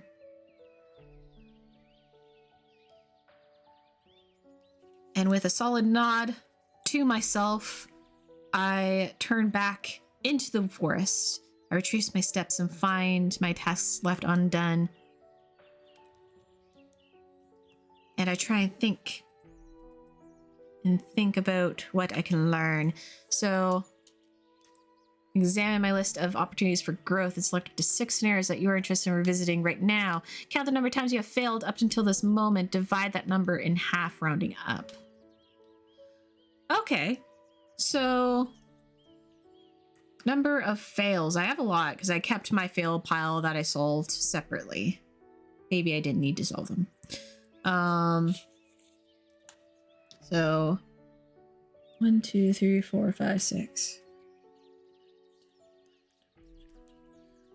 So if I include my failed pile that I solved, it's 14, which tabbed is 7.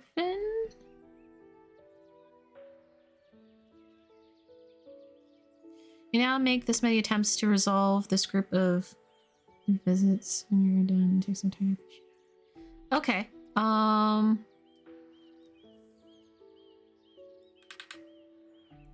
Interesting. So there's no way for me to do the curses. I do not have the skills.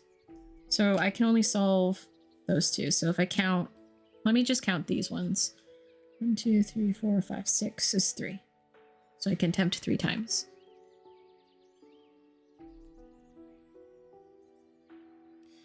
So, reading this, because I kind of murmured. So now we're at a point where we can count all of our fails. We count them up. We can try and solve them for the amount of times that is halved. So I have 1, 2, 3, 4, 5, 6. 6 halved is 3. So I can attempt to solve these 3 more times. And then take time to appreciate it as we revisit. From now on, you may use your wild points to physically revigorate yourself. Each time you spend a wild point, you may make 2 skill attempts to revisit any failed challenge. If you fail a reattempt, add a point to one of your skills to a per game maximum of 4 additional points per skill if you continue to revisit events after you're fully leveled up. Oh, this is the level up. Okay, so this does change some things if you have the full gambit of cards.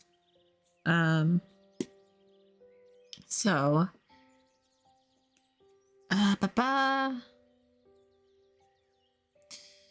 What point you may still attempts. If you fail a reattempt, add one of your points to skills. Okay. So we are learned from our mistakes when we do this. So let me try to solve this. I'm gonna go back and forth between these 2. So first one. No. Second one. No. Back to first one because I can't do the others. No. I failed all of it.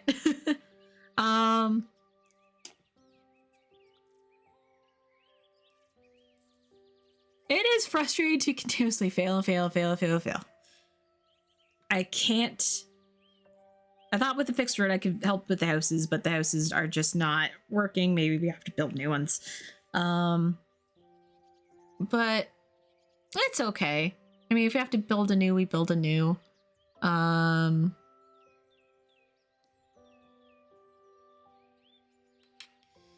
But I am learning, and now, not only in a failed reattempt at a point 12 of your skills, when we spend yes, mechanics. Each time you spend a wild point, you may make 2 skills. That's one. If you fail a reattempt, add a point to one of your skills. Okay, so I failed 3.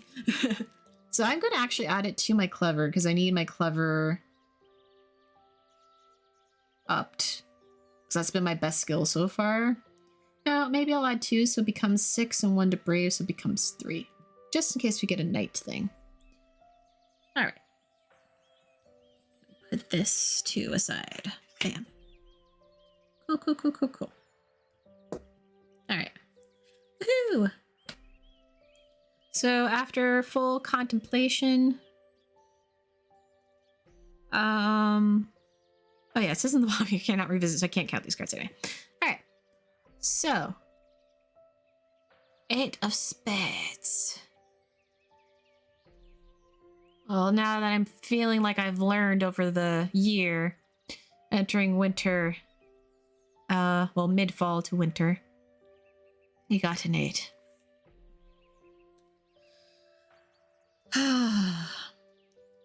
So as I'm crossing the bridge, I realize that the troll that's usually under it is a rather hard time sleeping. And every time he wakes up, he gets startled and accidentally destroys parts of the only bridge we have crossing the river. So it's getting really hard having to keep rebuilding after the troll. So I need to come up with a solution to help with the troll. What I think I can do is probably at least maybe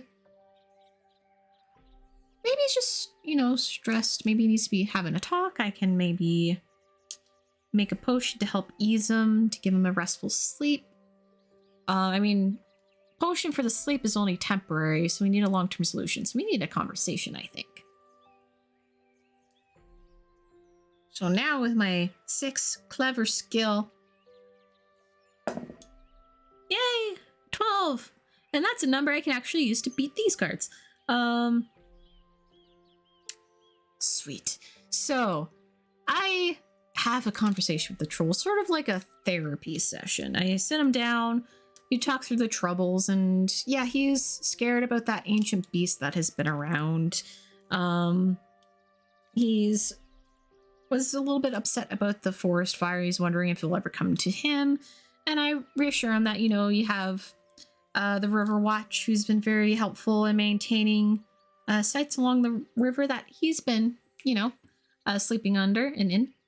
And the creature seems to not stray too far from the sinkhole, so you don't have to worry about the ancient creature. So we have a good long conversation about his anxieties and his worries and all that stuff, and I ease his mind. And he starts to, we develop some soothing techniques that he can use before he goes to bed to bring himself down to enter a more deeper, calmer sleep. And that is a point. Yay, 5 points. So, with that, I'm going to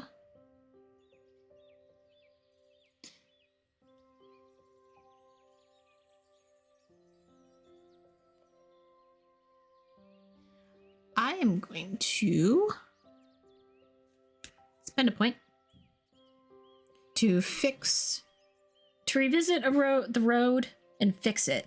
I feel I am much more clever now. I can figure this out. Yeah. 9. Exactly what we needed. So yeah, I go back to the road and I sort out. Oh wait, no, didn't we sort where are these two? Hang on. It's getting late for me actually, so we're getting there. We're getting through this. I am doing this properly. This is the town destruction. I solved the road. I was going to help that. Caterpillars? Is this the caterpillars? No, Hearts 10 is the beaver's dam.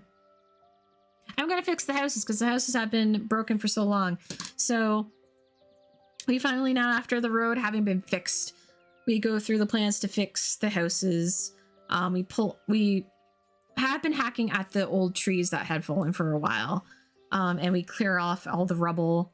New foundation is going to have to be laid down and such, but we do start creating new plans.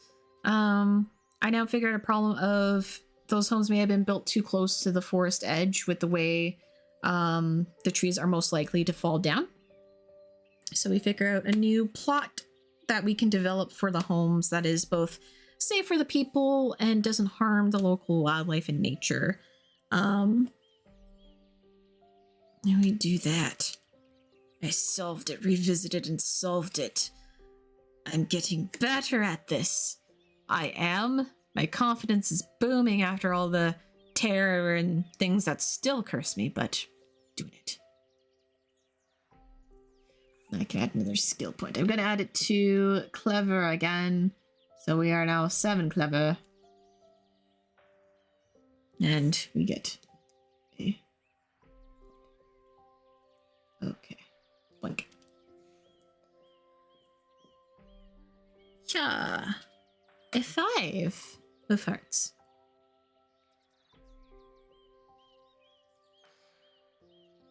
So now that homes are rebuilt just in time for the winter, the days are short, and that makes me a little scared for the night, but that creature's still in the sinkhole. But we'll manage, we'll figure something out.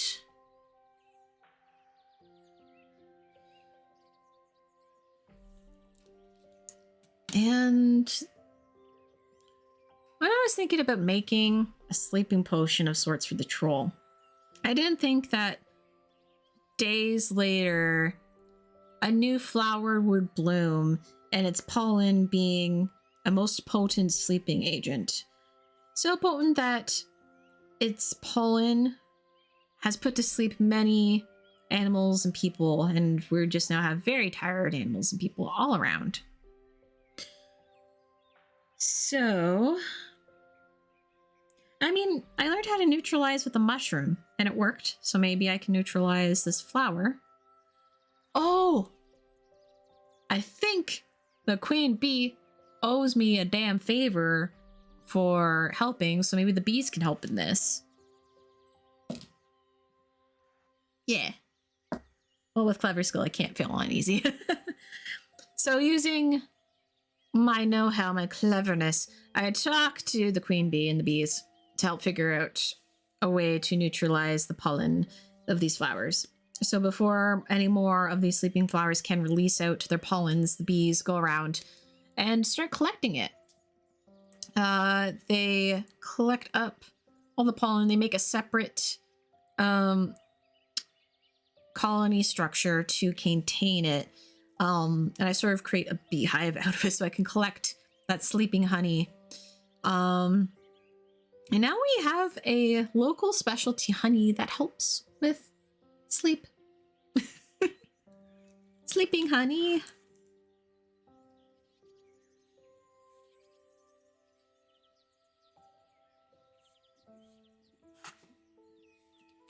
But, all right. I'm going to revisit this card now, which was the beaver and the dams. They're still going at it. The water hasn't completely walked away. If anything, the beavers made a bigger dam. And oh, that's a 9 even. So with that, I finally managed, now that cooler heads have happened, I sit down with the beavers, talk to them about, you know, how their dam has now displaced many, many families. That they need to be more thoughtful of their constructions, how their dams could be ways of blooming the local life as they did when we needed to protect the ancient trees. They could build dams of foundation and fortification. So I give this inspiring speech, and beavers realizing that maybe that might be a better idea. We broker a peace between the beavers and the coyotes. The beavers clear the dam that had caused the flooding to the coyote homes. And it will take a while for the water to completely recede out and dry out. But in the meantime, some of the higher elevations are easier to access, and we work on, with the beavers, sort of naturally building out bigger dens for the coyotes so they have more space at a higher elevation, and that they can all be at least comfortably living in proper dens as opposed to exposed outdoors, and at least have something in the interim while the rest of their space gets dried. Wait. That pile. Trying to solve these scare me. But we'll go back to it. So I did that. Making sure I'm understanding the mechanic of the first Joker correctly. If he continues fully leveled, no, before that. No, I passed, so I can't. Okay. Oh, a 2 of heart. Oh, wait. That I will do that, but before I do that, I can revisit these and spend wild points. I have more wild points. So let me revisit the Ancient Beast. I'm gonna spend a wild point to revisit the Ancient Beast. It's been long enough that I can figure out some clever ways to either redirect it, because it was in the sinkhole. It must have come from somewhere deeper, so maybe the sinkhole has to collapse or something? I have all that exploding mushroom powder. And maybe the honey? That would be an interesting combination. Either way, I think I have some solutions here that can get clever to scare this ancient beast away and get him out of our woods. Nope. He did not get scared by the exploding mushrooms or the sleeping honey. But now I can add a point if I fail a reattempt. So I'm going to do it once again to my clever. I think that hits me there. Yeah. Okay. Back to it. A 2 of hearts.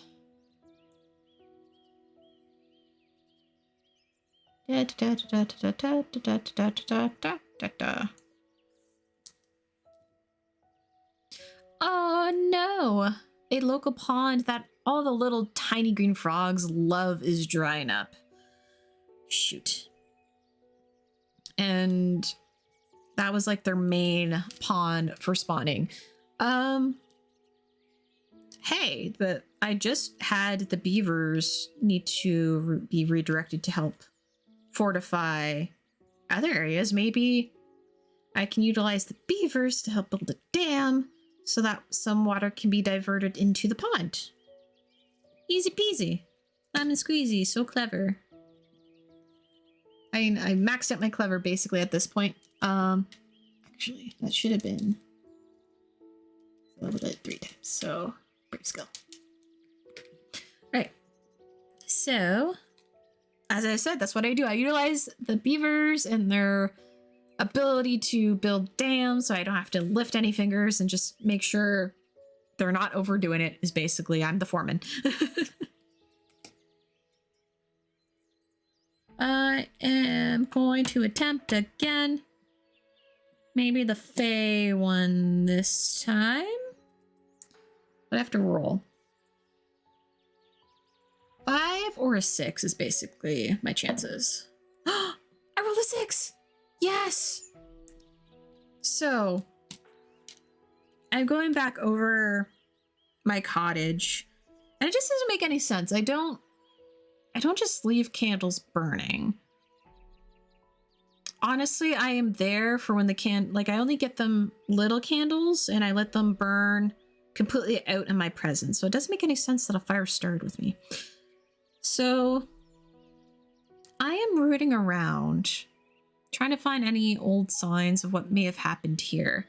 And I realize that there is some sort of supernatural essence to the residue, like within the cinder and charcoal of what is left in the wood that made up my cottage. So taking samples of that,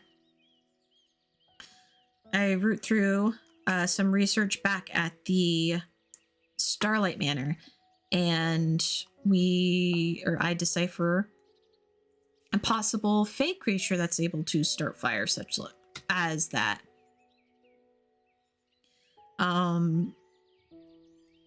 So with my deductions, I go back to the fey people. I give them my findings and my research, as well as a gift to show that I am of true friendship and non-offense.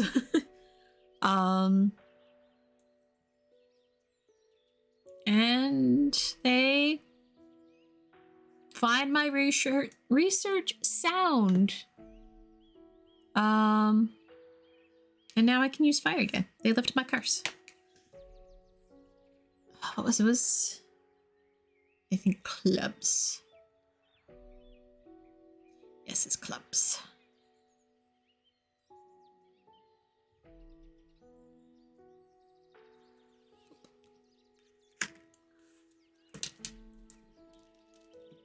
It's another wild point down. Okay. We're getting there. Still other curses, but I'm getting there. Oh my goodness. I'm gonna use the whole deck almost. 5 of diamonds.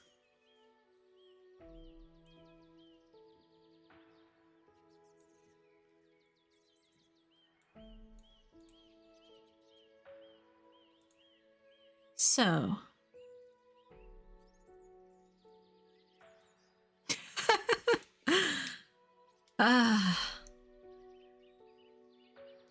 Interesting things happen in the forest, especially when your woodland creatures can be quite anamorphic in terms of how they're able to take on almost humanistic personas in their ways of acting. And speaking of acting, as I do my check through the woods, I still have some caterpillars and stuff to deal with, but as I do my check through the woods, I take notice of this little, almost like an amphitheater, but it's much smaller. It's like it was made for rabbits. And I do see like a few different creatures like rabbits and squirrels and a fox. And there's a little stage. And on that stage, there's this possum, and he is being exuberantly dramatic. Just over the top. He is flailing his arms back. He is squeaking out his lines, and from what I hear in the back seats of the amphitheater is that this possum is running a theater company, but he is forever the star of every single performance that comes on.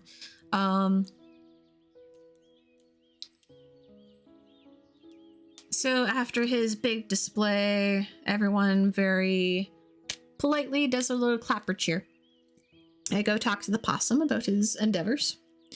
And he says he's very sad. He's feeling a little hurt because the attendance for the place have been dropping. And I say, well, make sure you hydrate after that performance because it's very important, especially when you're performing. Very important to remember to hydrate. But another important thing is that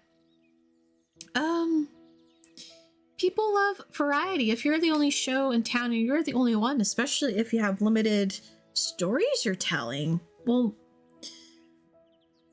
people want to see you play off of, or animals want to see you play off of another character. They want to see a more robust story. Like, sure, one critter show could be entertaining for a little bit, but if they've already seen your show, they're not going to come back. So I talk with this opossum, and I share some of the dramas from human society, such as some Shakespeare's and the like, talking about how maybe he needs to relinquish some of the starring role, that there is beauty in being like the stage director or the show production, because you're going to get to a point where if you're going to have more actors, someone has to make sure everything's running smoothly, that the actors know where they need to step and all the like. So of course, using that knowledge, I'm able to cleverly help our good opossum buddy. Another wild point, because I have them to burn. Gonna try and solve one of these problems. Ancient beast again, I think, because he's scary. Gonna hunt. No, the caterpillars, because the caterpillars are gross. It's been gross. No, everything's still gross.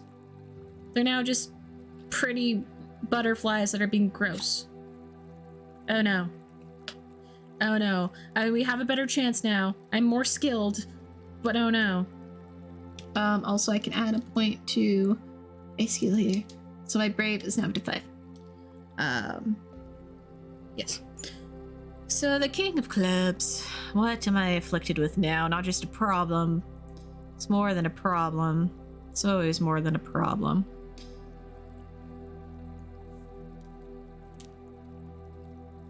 So it had been some weeks since I managed to solve the moon problem. But with how long it took me to even deal with it, I realized that the sun has seemed to have gotten tired. And when I woke up, I realized it didn't go up. It's just been on the horizon all day. Oh my god. So it's in an endless dark. There is an ancient beast that comes out of the sinkhole in the dark. I am pleading with the sun. Please just at least give us some daylight, because I can't deal right now. But it's like, I'm tired. And, you know, not feeling well. Maybe tomorrow. God. Know what sucks? What sucks right now is because of that beast, I have to be brave. I have to be brave, but I don't have enough brave points to get me to win over the sun. Oh my god. Oh no. Oh no. I could you.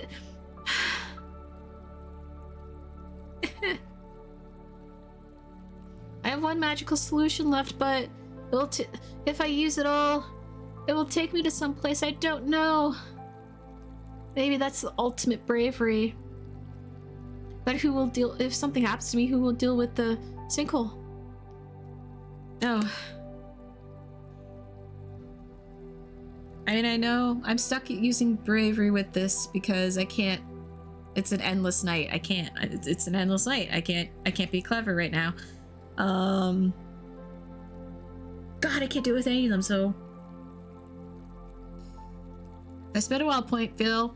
I can get one more point to put in my brave, and then I have A 1 in 6 chance, I think, of passing. Okay. Yeah, I'm gonna keep trying to deal with this beast, because once I can deal with the ancient beast, I can get out. I can get out.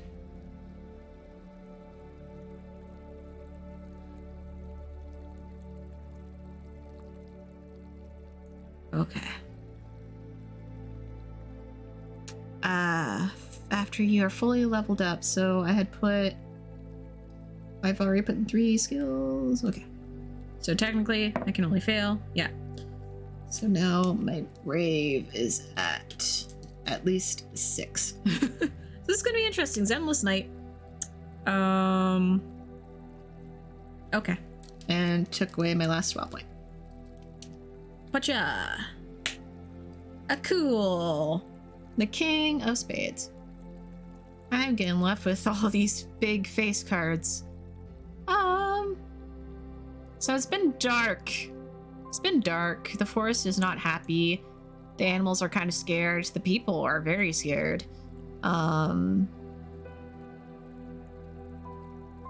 So as I try and figure out how to deal with this all, and basically training to overcome my fears and get brave.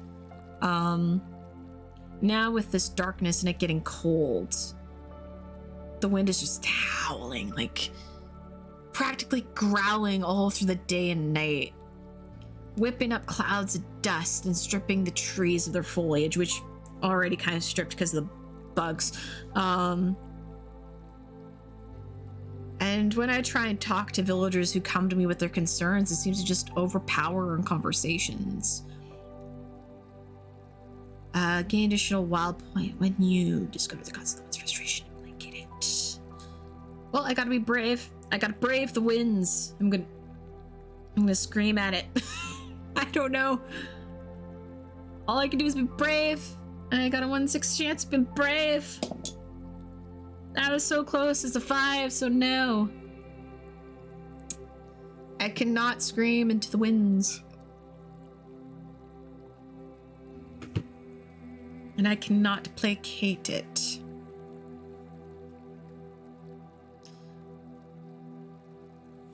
Bah. Shall I make sure I got all these correctly? Because they all tend to do something, some sort of reduction. That's hearts. Okay, no, it was at 0.2 a skill. Okay. I can't revisit anything. So we're going to continue on and continue being brave in the dark. As now...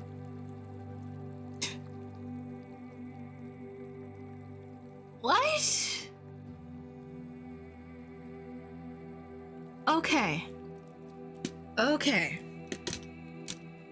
So with this endless darkness, there's now come a group of people who truly believe I must be the salvation, that I am the witch that can save them all.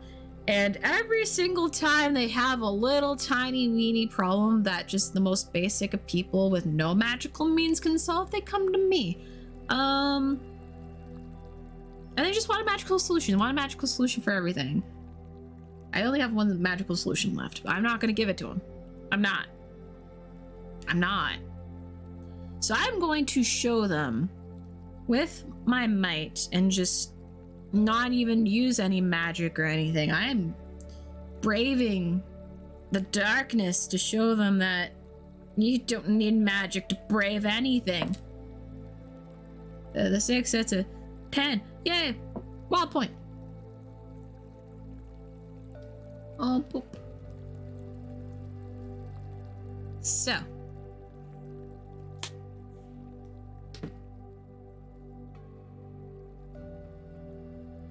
When they come to me in the dark, they say they're afraid. They just need help to fix the faucet.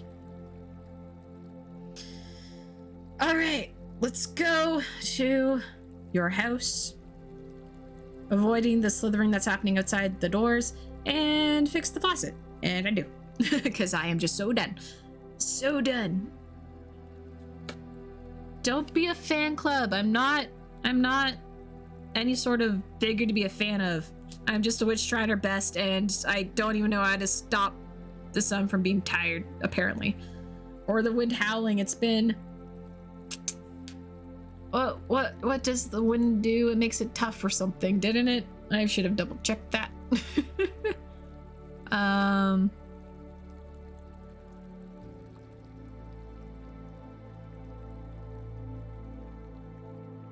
I get a point if I can placate. Okay. Well, I got a wild point.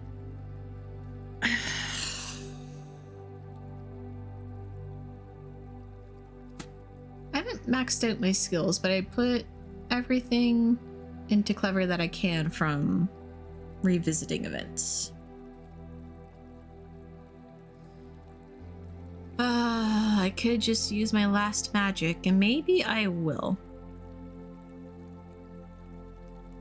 I'm going to get rid of the ancient beast. That's what I'm going to do.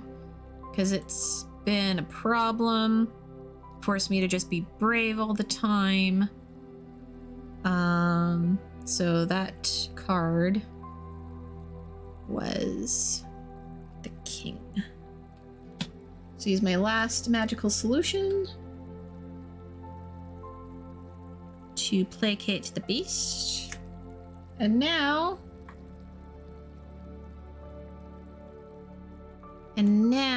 that I've used all my magical solutions,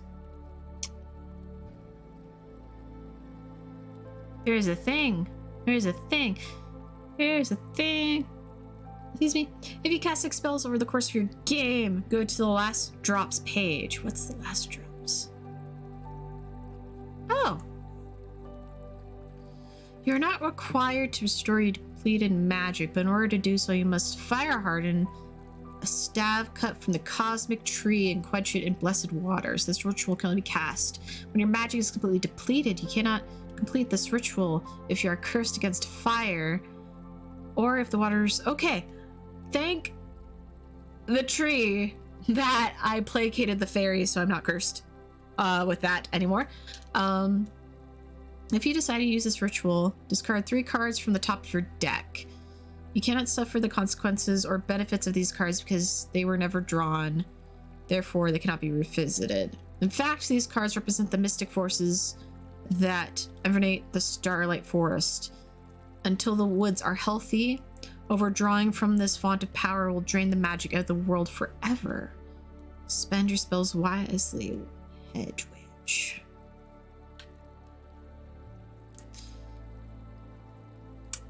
So if I want to use any more magic, I have to get rid of 3 cards from the top of this deck. Okay. I will do that. I just want to make sure, because we need the Joker card in there, because that's how we end the game. So the cards I got: Ace of Clubs, 4 of Clubs, Queen of Hearts. We'll put them over here. Those are skirt.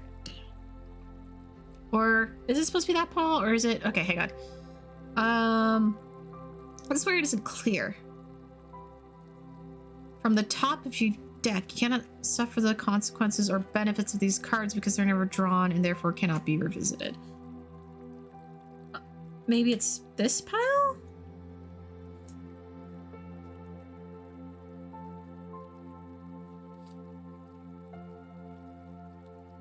I don't know if it's this pile or this pile. I'm gonna assume it's the pile that I have. Like, they were never drawn. That's what's giving me the thing that I'm assuming. So there's those 3. It was 2 of Hearts, 5 of Clubs, or 5 of Diamonds, 9 of Clubs. All right. And since I saw the top 3 cards here, I'm gonna reshuffle. Reshuffle.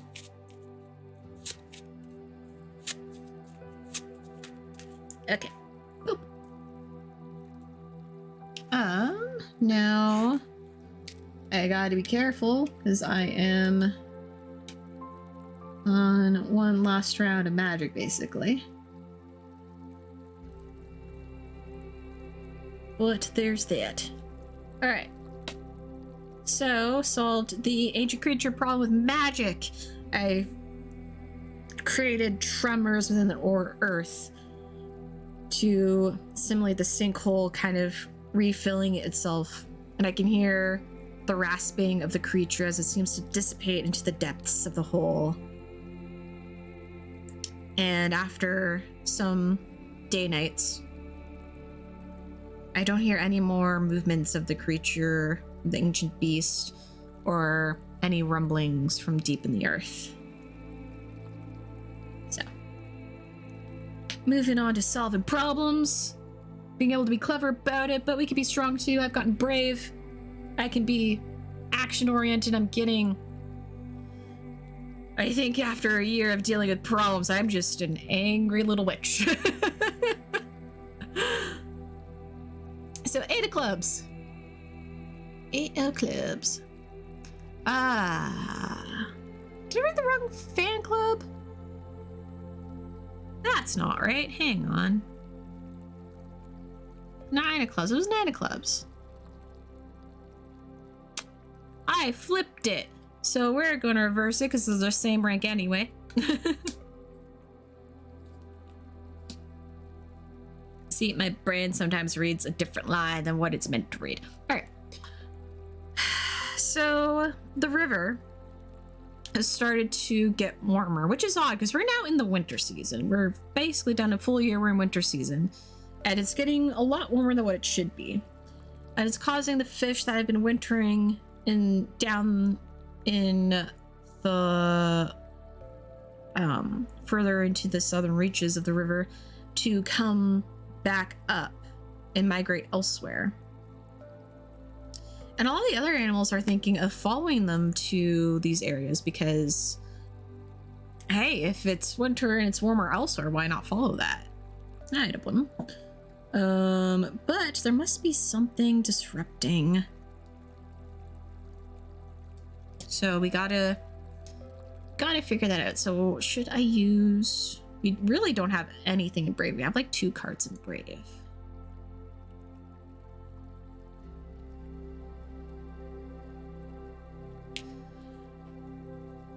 You know what? There is a Summer Fae. I found him as I go walking to try and figure out the source of this warming, and I found them. This Summer Fae who's been dancing around, prancing around, warming up the waters. And I know the second he stops, everything's going to freeze over. So if the animals come here and he stops and everything freezes over, well, that harms the animals.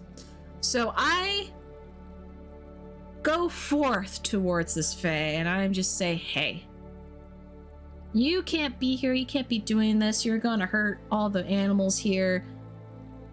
And I want you to stop. And I will fight you. I will fight you. And the Fae says, bring it on. I'm going to bring it on. 7.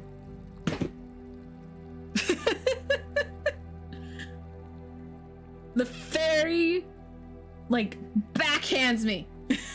He backhands me, and it's searing hot on my face.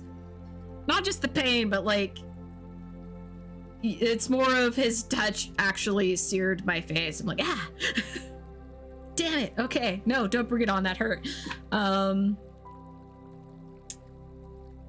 maybe I gotta be more clever about this. I can roll a second time. There we go. That's a better approach. So I think...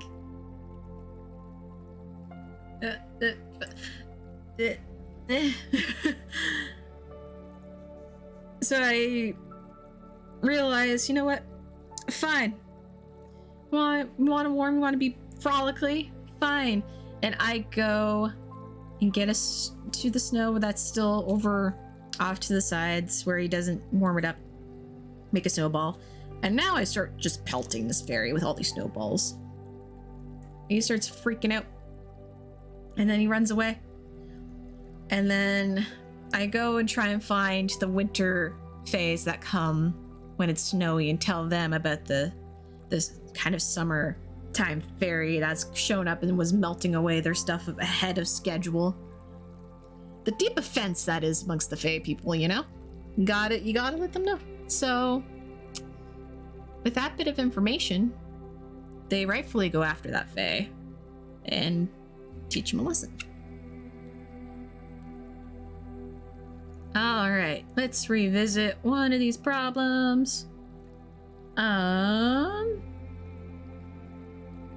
Let's revisit the sun and be clever. We have a slightly higher chance with clever against the sun coming up.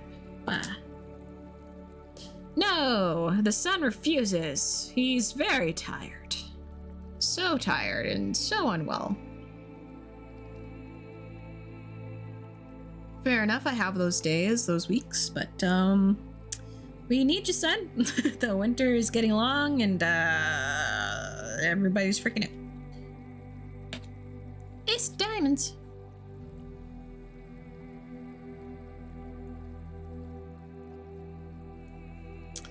A boy from a nearby village begins digging for gold in the banks of the sacred stream. Whenever he goes home with little lumps of yellow metal in his pockets, more people follow him back. Okay, so I'm seeing over time this boy going back and forth, and as he goes back and forth, more people start appearing with him going back and forth from the sacred stream, which isn't good because the water's not becoming brackish from their activity and they're disturbing the water life, and the water watchers are very upset about it. Now,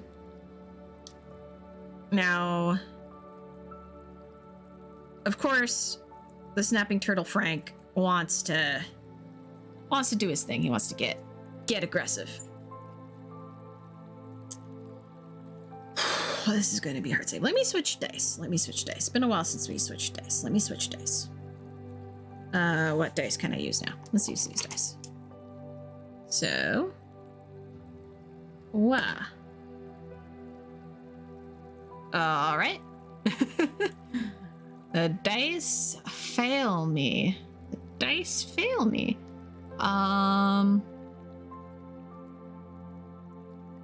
Each player may make 2 attempts to resolve any given challenge. Okay. I don't know, in my head, I keep thinking, like, I can attempt twice in a row, but at the same time, it's like, I can't, I don't know, my brain's fighting itself. But I'm sure I can do this.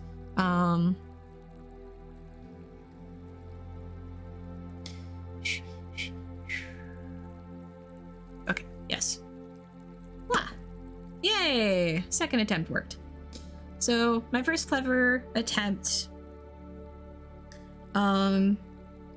was a little too soft for what these people need to scare them from ever trying to mine and sift the waters.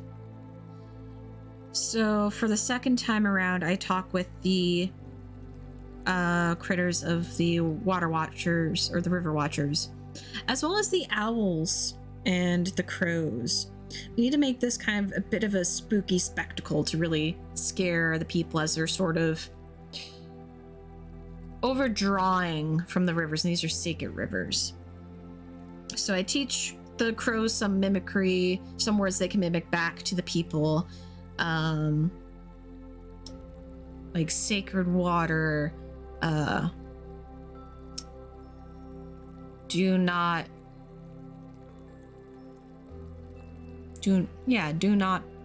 be here, go, stop.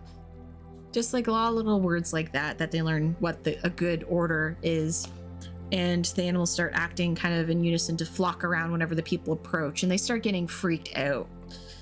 And as they get more and more freaked out from all these animals, one of the villagers approaches me about it. I'm like, well, that's a sacred river. What are y'all doing sifting from the sacred river? You shouldn't be doing that. You're disrupting the spirits there. Of course the animals are going to get mad. And and the people freak out even more, because you don't want to hear you disrupt a sacred river and made spirits mad. That's making the animals mad, so they stopped. Later found out it was fool's gold as well. It wasn't real gold, so. Or at least something that wasn't real gold, but is something yellow. We couldn't quite pinpoint it. So this was... Oh, this was a hard card, wasn't it? Yes, it was. Yes, it was. So we get 2 wild points from that.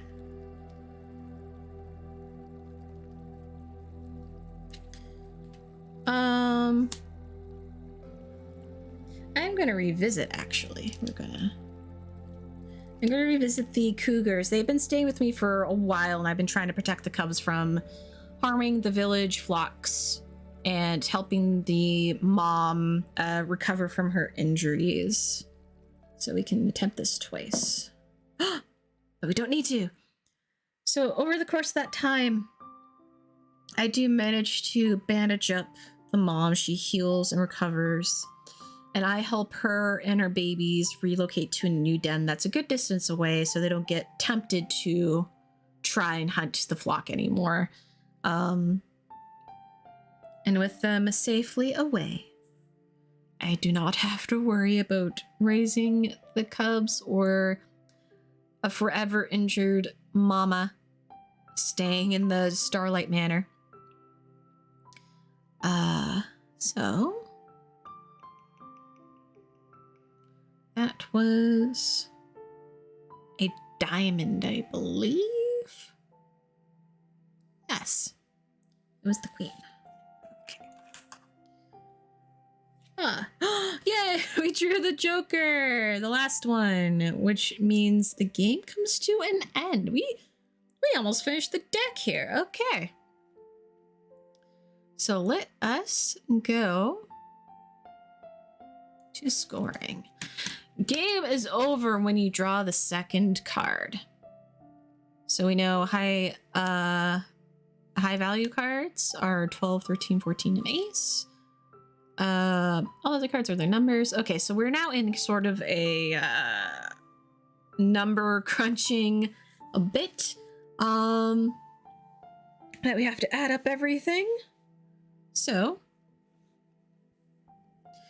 we tally everything up based on skills.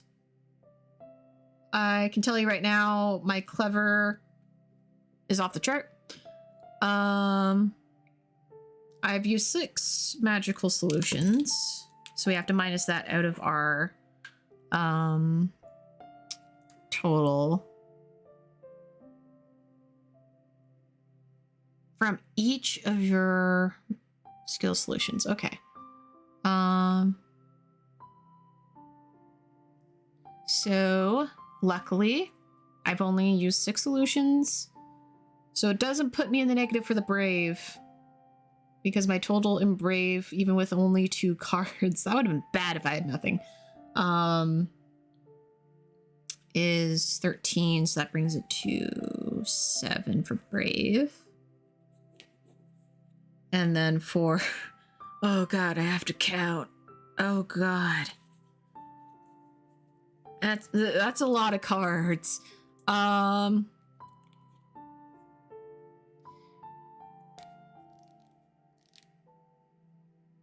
already know my clever's the highest, so I am a wise witch. If both your scores succeed, okay, they don't. So I'm just a wise witch. Oh, make sure you use all remaining wild points. Okay, so let's do that, because it says that at the bottom there. So I'm gonna use a wild point. I'm just gonna roll. I'm not gonna worry about that. So pass on the second one. So there's the king. And then we'll do another king. Okay.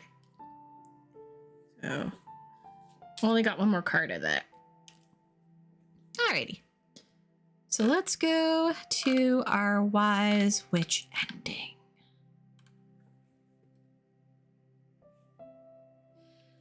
So after all this, I knew it would be a while before I could even get Samantha to return to the forest. So I just prepared to take it all in stride. Everything that I did and would do, I always did with an eye on the future at this point. I coaxed back any lifeless soil to bring fertility to it, save seeds to sow in the springtime, and make sure that there's trust built between neighbors, both human and animal, both fae and elemental, both modern and ancient. It took a long time to balance all the things that came up. I mean, it took forever to get the sun, and that scared everyone for a while, and the plants were wilting. But I got him there. I got him back up in that sky and back into his cycle. And I said, well, all right, well, maybe I'll just encourage the moon to be shining again because, well, he seemed eager to be brighter than you, and that coaxed him back up there. So, it had, as I said, as much as it took a long time, I was persistent, and I made sure I wasn't too overt. I kept things subtle in my interventions. My life just wasn't the same without Samantha around.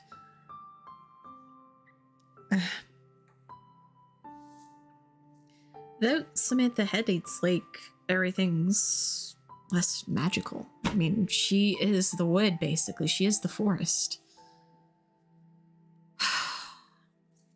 I stopped delving into wild magic. I just slowed it all down. The stuff that made the Starlight Forest just so whimsical and strange, and it's now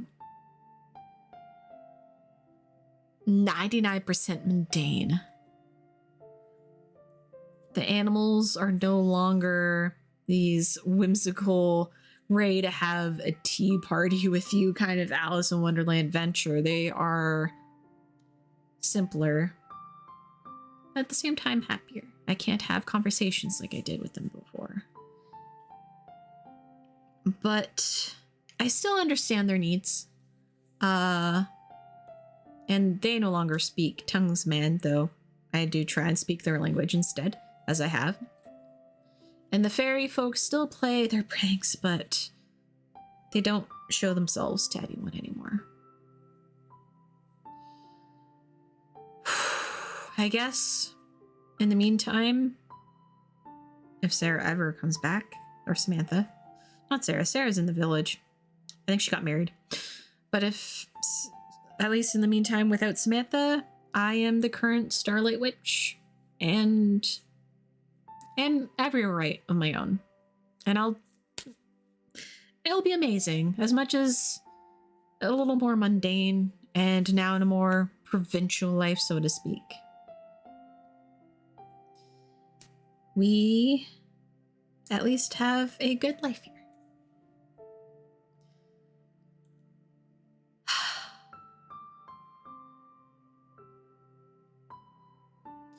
And in a way, I've always kind of worked like you don't have to use magic for everything. It's just you can solve problems without having to rely on magic. Just as I showed that cult, a fan club, I think they're a cult. And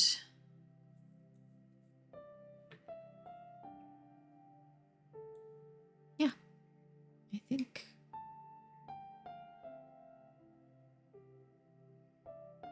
think we'll be okay. So, I am the Starlight Witch. I live in a simple but big starlight manor in the woods, and I spend my days looking after the forest. Many, many times I have to do it the tough way, the old-fashioned way. And there's still a lot of work to be done. And magic is on a very subtle verge of being barely there. And I scrape my knees still, but I get back up again and again. And I will always learn some hard lessons, but we are always failing forward.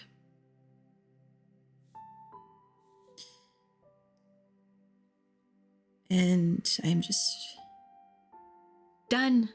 We're done. That is a game. Ooh, I went along for a while. Streaming for 4.5 hours. That's going to be a long upload for YouTube. That's Hedge Witch. I went through so many prompts. So many. So I guess that's kind of spoilers for anybody.